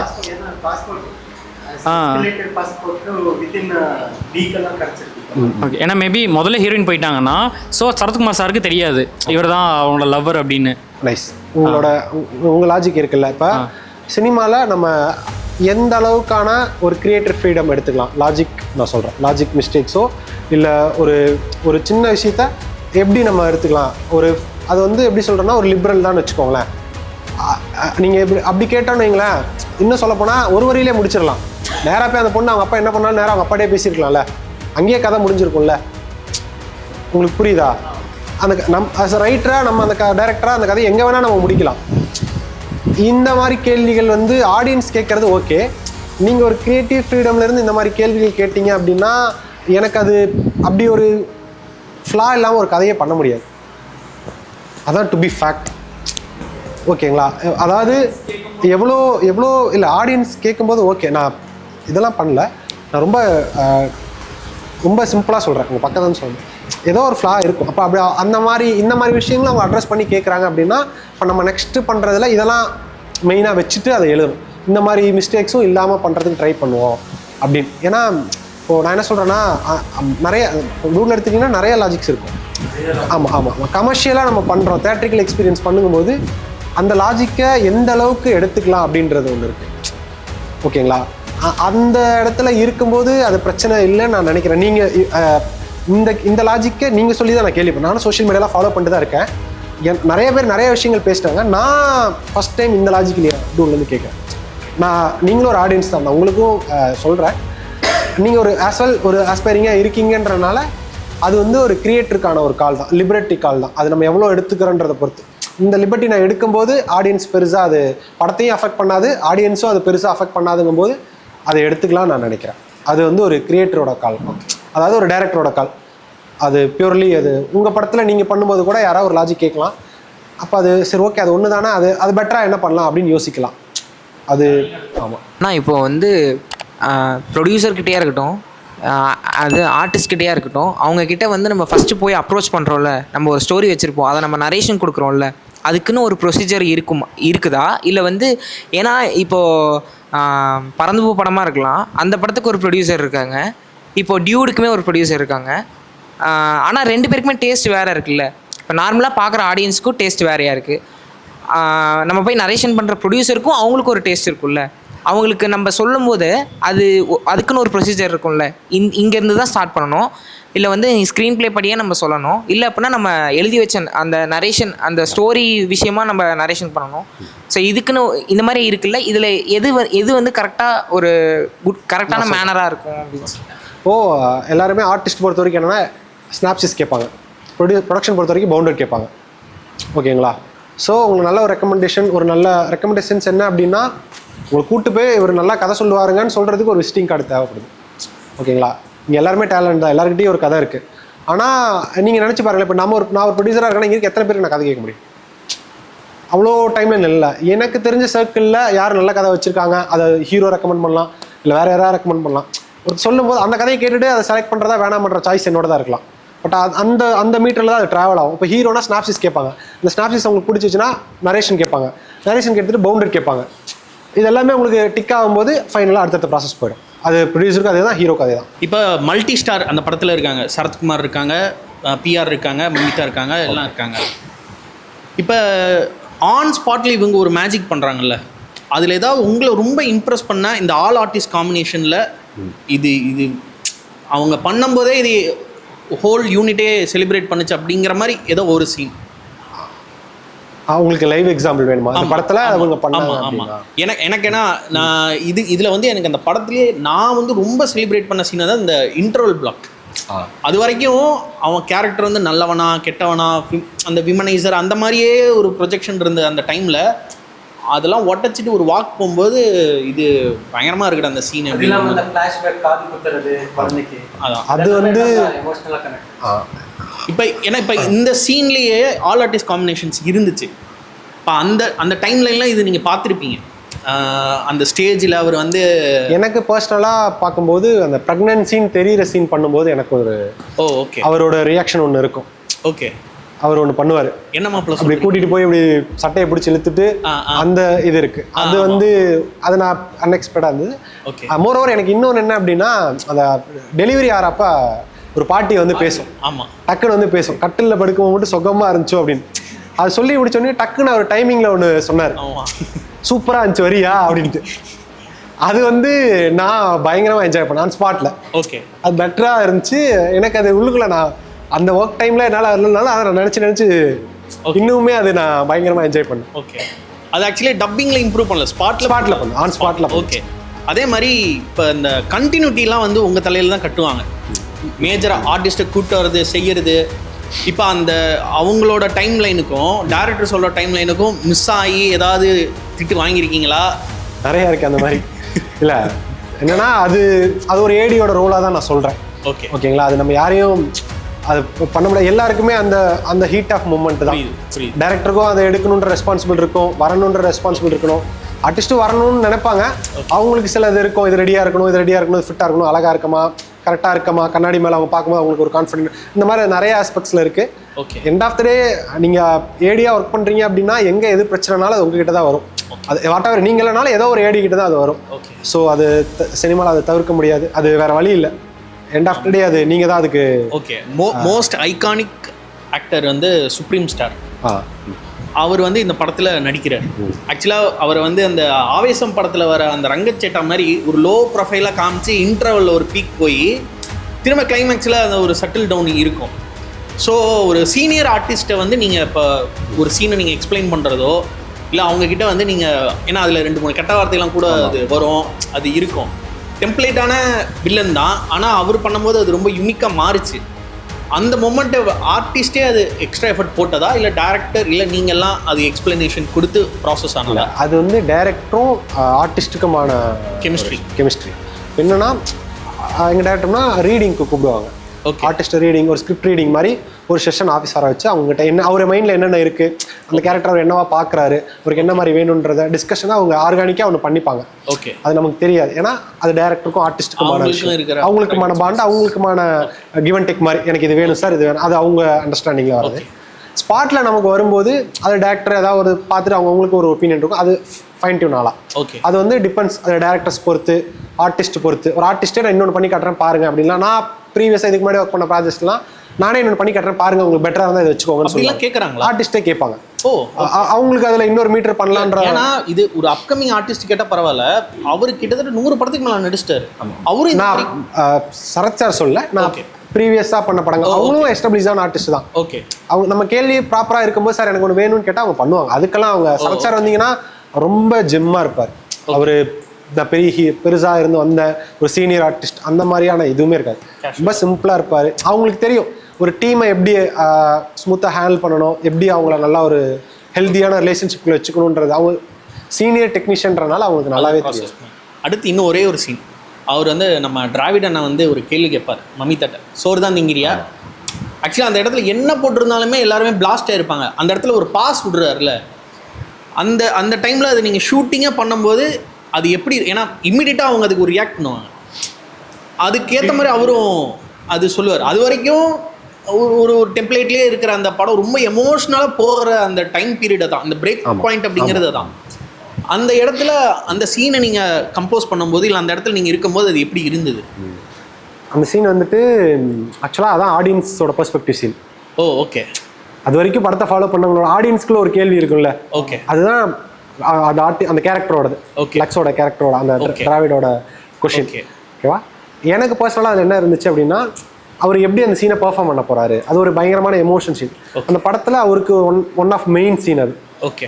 அப்படிங்கும்போது அதை அவர் எப்படி டெலிவர் பண்ண போகிறாரு, அந்த சீன் ரொம்ப பர்டிகுலராக ரொம்ப எமோஷன். ஏன்னா அங்கேருந்து ஸ்டார்ட் ஆகிறதான் டு த கோர் அந்த எமோஷன் ஒரு ட்ராவல் ஆகும். அப்படிங்கும்போது அவர் சூப்பராகவே பண்ணார். ஓகே. அவங்க அதுக்கு ஒரு ஹோம்ஒர்க் பண்ணிட்டு வருவாங்கல்ல, அவங்க ஒரு ப்ரிப்பரேஷனோட வருவாங்கல்ல. நான் நினைச்சதை விட அவர் நல்லாவே பண்ணார். அது நல்லா ஒர்க் அவுட் ஆச்சு. அதுதான் அவரோட அந்த கேரக்டர் வந்து டெம்ப்ளேட்டா இருக்கிறது வந்து சூப்பரா பண்ணார். அந்த சீரியஸா மாறுது அங்கதான். அடுத்து வந்து நெட்ஃப்ளிக்ஸ்ல இப்போ படம் வந்து ரிலீஸ் ஆயிடுச்சு.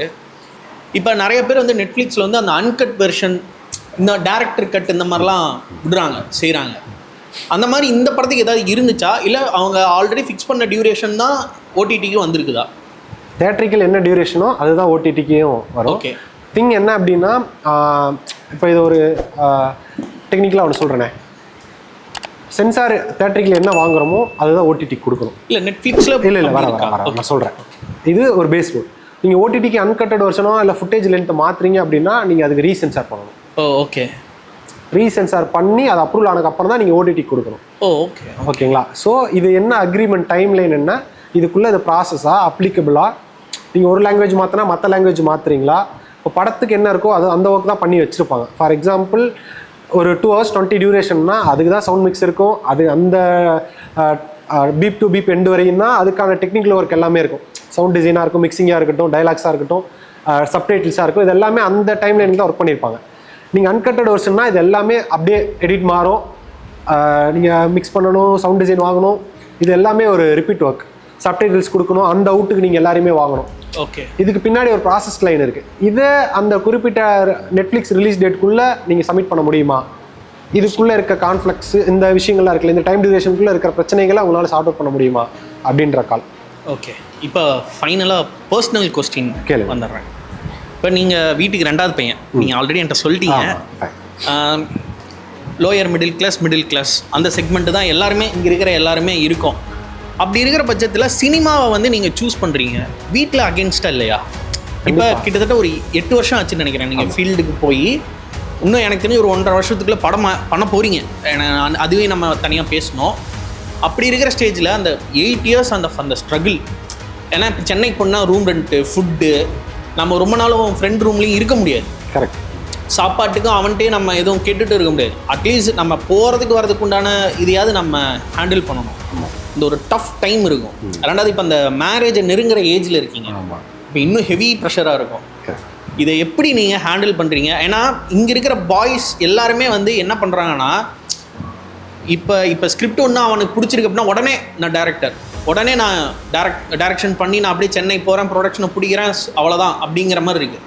பட் அந்த ஒவ்வொரு ஸ்டெப்பும் எடுத்து வைக்கிற அந்த டைம் பீரியடு, அந்த பெயின் இருக்குல்ல, அது புரிய மாட்டேங்குது. இப்போ நீங்கள் ஃபேமிலி ரெஸ்பான்சிபிலிட்டியும் பார்க்கணும், நீங்கள் ஃபேமிலியும் விட்டுட்டும் போக முடியாது, அதே சமயம் பேஷனையும் விட முடியாத ஒரு 2மே பேலன்ஸ் பண்ணுற அந்த ஒரு நெக் மொமெண்ட்.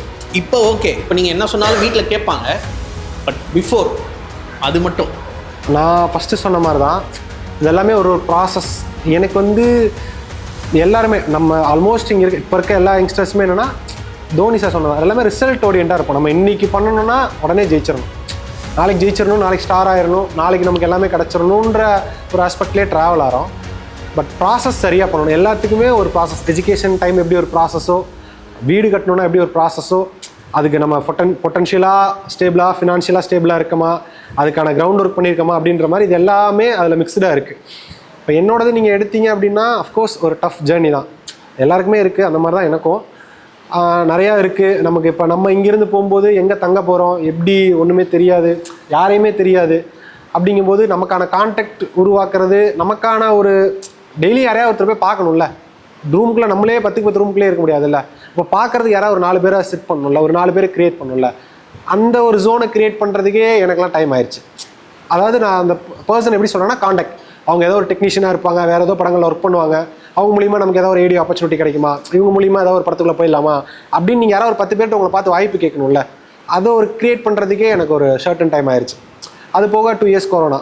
ஸோ நான் என்ன ஆஸ்பெக்டில் ஃபஸ்ட்டு ஒன்று அப்படின்னா, நான் புரிஞ்சுக்கிட்டது என்னென்னா, சினிமானா படம் எடுக்கிறது அப்படின்னு நினச்சிட்டு படம் எடுக்கிறத வெறித்தனமாக கற்றுக்கணுன்றதுக்காக நான் சும்மாவே இருக்க மாட்டேன். ஏதோ ஷூட் போயிட்டே இருப்பேன், ஸ்பாட் ஐடியா கேட்டு போவேன், ஜூனியர் ஆர்டிஸ்ட்டாக போவேன், இல்லை க்ரௌட் கிளியரன்ஸாக போவேன், இந்த மாதிரி ஏதோ ஒன்று பண்ணிகிட்டே இருப்பேன். நிறைய படங்கள் நான் போவேன். அங்கே போகும்போது அவங்க நான் அந்த வேலை பார்த்துட்டு அவங்க அந்த டேரக்டர் என்ன பண்ணுறாங்க, ஏடிஸ் என்ன பண்ணுறாங்க, அவங்களோட ரோல் என்ன, அவங்க என்ன பண்ணுறது எல்லாமே கவனிச்சுட்டு இருப்போம். இப்போ இதெல்லாம் முடிச்சுட்டு ஓகே நமக்கு ஒரு கான்ஃபிடென்ட் இருக்குன்னு வரும்போது தான் ரைட்டிங்னு ஒரு ப்ராசஸ் எனக்கு தெரிஞ்சு, இது ஒரு ப்ராசஸ் இருக்கே, இதை நம்ம சுத்தமாக கற்றுக்கவே இல்லை, இங்கே ஜீரோவாக இருக்குமே அப்படின்றதுக்கு அப்புறம் தான் நான் கம்ப்ளீட்டாக ரிவர்ஸில் வந்து நான் ஒர்க் பண்ணுறது எல்லாத்தையும் விட்டுட்டு உட்காந்து ரைட்டிங்னா என்ன, அதை எப்படி பண்ணுறாங்க, அதோட அப்ரோச் என்ன, டைரக்டர்ஸோட இன்டர்வியூ என்ன, அவங்க எப்படி ரைட்டிங் அப்ரோச் பண்ணுறாங்க, எப்படி ஒரு சீனை கிராக் பண்ணுறாங்க, இது எல்லாமே ஒரு லேர்னிங். இங்கேருந்து ஓகே இதுவும் கற்றுட்டு இங்கேயும் கற்றுட்டு அப்படிங்கும்போது இப்போ நான் ஒர்க் பண்ணுற படங்கள் அன்ஃபார்ச்சுனேட்லி நான் ஒர்க் பண்ண படங்கள் ஃபஸ்ட்டு எதுவும் ரிலீஸ் ஆகலை. ஸோ எனக்கான நான் இந்த படம் வேலை பார்த்தேன்னு சொன்னால் அந்த படம் ரிலீஸ் ஆகணும்ல, இந்த படத்தில் வேலை டூட் ரிலீஸ் ஆயிருக்கு அதனால் நீங்கள் கூப்பிடுங்க நான் சொல்கிறேன். இப்போ ரிலீஸ் ஆகாத படங்கள் அந்த மாதிரி நிறைய பேரோட லைஃப் இருக்குது. ஈவன் தான் ஆக்டர்ஸோட லைஃபே இருக்குது, டைரக்டர்ஸோட லைஃப் இருக்குது, நிறைய படங்கள் இருக்குது. நான் இப்போ உங்களுக்கு துருவ நட்சத்திரம் அது ஒரு அப்கமிங் ஹீரோவாக இருந்ததுன்னு யோசிச்சு பாருங்களேன். ஒரு புது டைரக்டர் ஒரு புது ஹீரோ வச்சு ஒரு படம் என்னன்னா அவங்களோட லைஃபே அந்த படம் நம்பி தான் இருந்திருக்கும். அப்போ அவங்களோட லைஃப் என்ன வரும், அதில் ஒர்க் பண்ண ஏடியோட லைஃப் என்ன இருக்கும், அவங்க வீட்டில் அவங்க என்ன நினச்சிருப்பாங்க, இது எல்லாமே எங்கே வரும்னா ஒரு கான்ஃபிடென்ட் இருக்குது. இப்போ நீங்கள் ஒரு ஸ்டூடெண்ட்டாக இருக்கும்போது ஒரு காலேஜ் மட்டும் ஒரு 5 பேர் இருக்கும்போது உங்கள் விஷயம் நம்புவான், ஏன்னா அவனுக்கு ஒரு விஷயம் இருக்கும், நான் இதை பண்ணிடுவேன்டா நான் அதை பண்ணுவேன்டான்னு. அப்போ எல்லோரும் நம்புவாங்க. உங்கள் டைம் லைனில் பேரலாக எல்லோரும் ட்ராவல் ஆகிட்டே இருப்பாங்க. நீங்கள் இங்கே அப்ரோச் பண்ணுற போது நீங்கள் ஒரு ஸ்க்ராட்ச்லேயே இருப்பீங்க. ஒரு ஐடியில் போவான், ஒரு 3 வருஷம் இருக்கும், 5 வருஷத்தில் அவன் ஒரு நல்ல க்ரோவிங் வந்துடுவான், அவனுக்கு வீடு வாங்குவான், கல்யாணம் ஆகும், கார் வாங்குவோம், இவனோட டைம் லைன் ஒரு சைடு போவோம், ஒரு பிஸ்னஸ் ஸ்டார்ட் பண்ணுவான் போவோம். ஒரு ஃப்ரெண்ட் சர்க்கிள் 5 பேர் இருக்கும்போது நம்ம மட்டும் ஜீரோலேயே இருப்போம். ஜீரோனா ஃபினான்ஷியலாக நான் சொல்கிறேன், ஃபினான்ஷியலாகவும் நம்மளோட அடுத்த ஸ்டேஜ்லையும் டுவர்ட்ஸ் அதை நோக்கி தான் ஒர்க் பண்ணிட்டு இருப்போம். அந்த 5 பேரோட அவன் நம்மளை பார்க்குறதும் அந்த 5 பேரை வச்சு நம்ம வீட்டில் நம்மளை பார்க்குறதும் இருக்குல்ல, இது சேஞ்ச் ஆகிட்டே வரும், இந்த ரெஸ்பெக்ட் சேஞ்ச் ஆகிட்டே வரும். மேபி உங்களுக்கு யாராவது இதை கோத்ரூ பண்ணியிருக்கலாம். இப்போ என்ன ஆகுனா சுற்றி இருக்க எல்லாருக்கும் நம்ம ஏதோ ஒரு கட்டத்தில் நம்மளை ப்ரூவ் பண்ண வேண்டிய ஒரு கட்டாயம் இருக்குது. என்னால் இது முடியும், ஒரு கட்டத்துக்கு மேலே என்ன இவன் சும்மா சொல்லிட்டு திரியிறான் அப்படின்ற ஒரு ஆஸ்பெக்டில் வந்துடுவாங்க.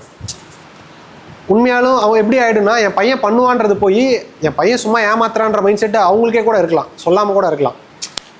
உங்களை சுற்றி இருக்கிறவங்களோட எப்படி அவங்கள என் ஃப்ரெண்ட்ஸே சொல்கிறோமே, நீ ஏதாவது ஒன்று பண்ணுறா அப்படின்னு புஷ் பண்ணுவாங்க. ஆனால் நமக்கு என்ன எக்ஸாக்டாக என்ன நீட் இருக்குன்றது நமக்கு தான் தெரியும், நம்ம என்ன பண்ணணும்னு நினைக்கிறன்றதும் நமக்கு தான் தெரியும். அப்போ சுற்றி இருக்கிறவங்கள நம்ப வைக்கிறதுக்காவது நீங்கள் ஏதோ ஒரு வேலை பண்ணி தான் ஆகணும். நான் ஷார்ட் ஃபிலிம் பண்ணதுக்கு இன்னொரு ரீசன் இதுவும் தான். நிறைய பேருக்கு என்ன நினச்சிட்டாங்க, எனக்கு சுத்தமாக எதுவுமே தெரியல அப்படின்னு நினச்சிட்டாங்க. நான் அப்படி அதை மாற்றணும் அப்படின்ற ஒரு விஷயத்துக்காக தான், இல்லை என்னாலேயும் ஒன்று பண்ண முடியும், அதே சமயம் நான் கற்றுக்கிட்டதை வச்சு அதை ஒரு ப்ரொஃபைலாகவும் மாற்றணும்னு நினச்சி தான் நான் பண்ணேன். ஏன்னா பண்ண படங்கள் எதுவும் ரிலீஸ் ஆகலை. அப்போ எனக்கான ஒரு ப்ரொஃபைலை நான் தான் க்ரியேட் பண்ணணும். அந்த ஒரு முயற்சியில் நான் பண்ண தான் ஷார்ட் ஃபிலிம். அப்போ அது பண்ணும்போது என்னை சுற்றி இருக்கிறவங்களுக்கு ஓகே ஏதோ பண்ணுறான், இவனுக்கு கொஞ்சம் ஒரு கான்ஃபிடென்ட் இருக்குது, கொஞ்சம் ஏதோ நாலேஜ் இருக்குது, இல்லை ஓகே இவனால் ஏதோ ஒரு எமோட் பண்ண முடியுதுன்னு நம்புகிறாங்க. அந்த ஷார்ட் ஃபிலிமை பார்த்து ஒரு 2 பேர் இன்ட்ராக்ட் ஆகி கூட பண்ணும்போது தான் ஒரு ஆடியன்ஸாக அவங்க க்ரியேட் ஆகும்போது தான் எனக்கு அவங்க மேலே ஒரு பிலீவ், ஓகே நம்ம படங்களுக்கு ஒரு பிடிக்குது ஆடியன்ஸ்க்கு, இப்போ அவங்களுக்கு நம்ம ஏதோ ஒன்று பண்ணணும் அப்படின்றது எல்லாமே 1 by 1 ப்ராசஸ். மேரேஜ்னு வரும்போது அதுவும் ஒரு எக்ஸ்டர்னல் ப்ரெஷர் தான். இப்போ இது எல்லாத்துக்குமே நீங்கள் எந்த அளவுக்கு ப்ரிப்பேர்டாக இருக்கீங்க. அஃப்கோர்ஸ் நல்லா வேலைக்கு போய் நல்லா ஐடியில் இருக்க நல்லா ப்ரொஃபைலில் இருக்கவனுக்கே பொண்ணு அவ்வளோவா கிடைக்க மாட்டேங்குது, அவ்வளோ டிமாண்டாக இருக்குது. நிறையா கேட்குறாங்க இன்றைக்கி பொண்ணு வீடு, நம்ம அங்கே இருந்தாலும் அதான் கேட்போம். ஃபார் எக்ஸாம்பிள் இப்போ நான் இருக்கேன்னு வச்சுக்கோமே, நான் எங்கள் வீட்டில் ஒரு பொண்ணு இருக்குது, இப்படி ஒரு ப்ரொஃபைலில் வராங்க அப்படின்னா நானும் அதே தானே யோசிப்பேன். ஸ்டாண்டர்டான இன்கம் இல்லை, ஸ்டாண்டர்டான ஜாப் இல்லை, மிடில் கிளாஸும் போது வீடு இருக்காது, வாடகை வீட்டில் தான் இருப்போம், அதை தாண்டி ஃபேமிலி வேல்யூ என்ன இருக்குது. இப்போ இந்த பையனை நம்பி பொண்ணு கொடுத்தோம் அப்படின்னா அவன் என்ன சோர்ஸ் ஆஃப் இன்கம்ல அந்த பொண்ணை கரெக்டாக வச்சு காப்பாற்றுவான் அப்படின்றது ஒன்று இருக்குல்ல. இன்றைக்கி பெண்களோட எக்ஸ்பெக்டேஷன் நிறையா இருக்குது, அவங்களோட டிமாண்ட் நிறையா இருக்குது. இதெல்லாம் ஃபுல்ஃபில் பண்ணணும் அப்படின்னா நம்மளோட கேலிபரை டெவலப் பண்ணிக்கணும், சோர்ஸ் ஆஃப் இன்கம்மை டெவலப் பண்ணணும், நம்ம இன்னும் கொஞ்சம் வேகமாக ஓடணும், நமக்கு ஸ்ட்ராங்கான ஒரு பேஸ்மெண்ட் க்ரியேட் பண்ணணும், ஒரு ப்ரொஃபைல் க்ரியேட் பண்ணணும். ஏன்னா இப்போ டு பி ஃப்ராங்காக என்ன சொல்கிறேன், பொண்ணுன்றனால சொல்கிறேன், பையன் நல்ல பையன் அப்படின்றனால பொண்ணு தரமாட்டாங்க. அதெல்லாம் ஒரு காலம், அப்படிலாம் கிடையாது. அவங்களுக்கு என்ன இன்கம் இருக்குது, அவங்க வேல்யூ என்ன இருக்குது, அதெல்லாம் பார்த்து தான் கொடுப்பாங்க. அதை தாண்டி நல்ல பையனாக இருக்கும்போது அந்த பொண்ணுக்கு ஓகே, அது இல்லைனா லவ் அந்த மாதிரி ஆஸ்பெக்ட் தான். ஸோ இதெல்லாமே நிறையா மீட்டரில் இருக்குது. இது எல்லாத்தையும் கடந்து வந்து தான் ஆகணும், இது எல்லாத்தையும் ஃபேஸ் பண்ணி தான் ஆகணும். இதை தாண்டி நம்ம டு த கோர் எப்படி ஓடுறோம், சில பேருக்கு ஈஸியாக கிடச்சிரும், சில பேருக்கு லேட் ஆகும். 24 படம் பண்ணவங்களும் இருக்காங்க, டூரிஸ்ட் ஃபேமிலி டைரக்டரு சேம் ஜென்ரேஷனில் 30, 31, 35, 40 ட்ரை பண்ணுறவங்களும் இருக்காங்க. இது ஒரு ட்ரஸ்ட் பிலீவிங் ஃபேக்டர் தான். ஓடுறோம், ஜெயிக்க முடியும்னு நினச்சி ஓடுறோம், ப்ராசஸ் சரியாக பண்ணால் ரிசல்ட் நான் என்னோட நம்பிக்கையில் சொல்கிறேன், ரிசல்ட் நல்லபடியாக கிடைக்கும்னு நினச்சி தான் நான் டு த கோர் வரையும் ட்ராவல் ஆகிறேன். ஹோப்ஃபுல்லி கான்ஃபிடெண்ட்டாக இருப்போம், முடிஞ்ச அளவுக்கு வில் சக்சீட், அவ்வளோதான் சொல்கிறேன்.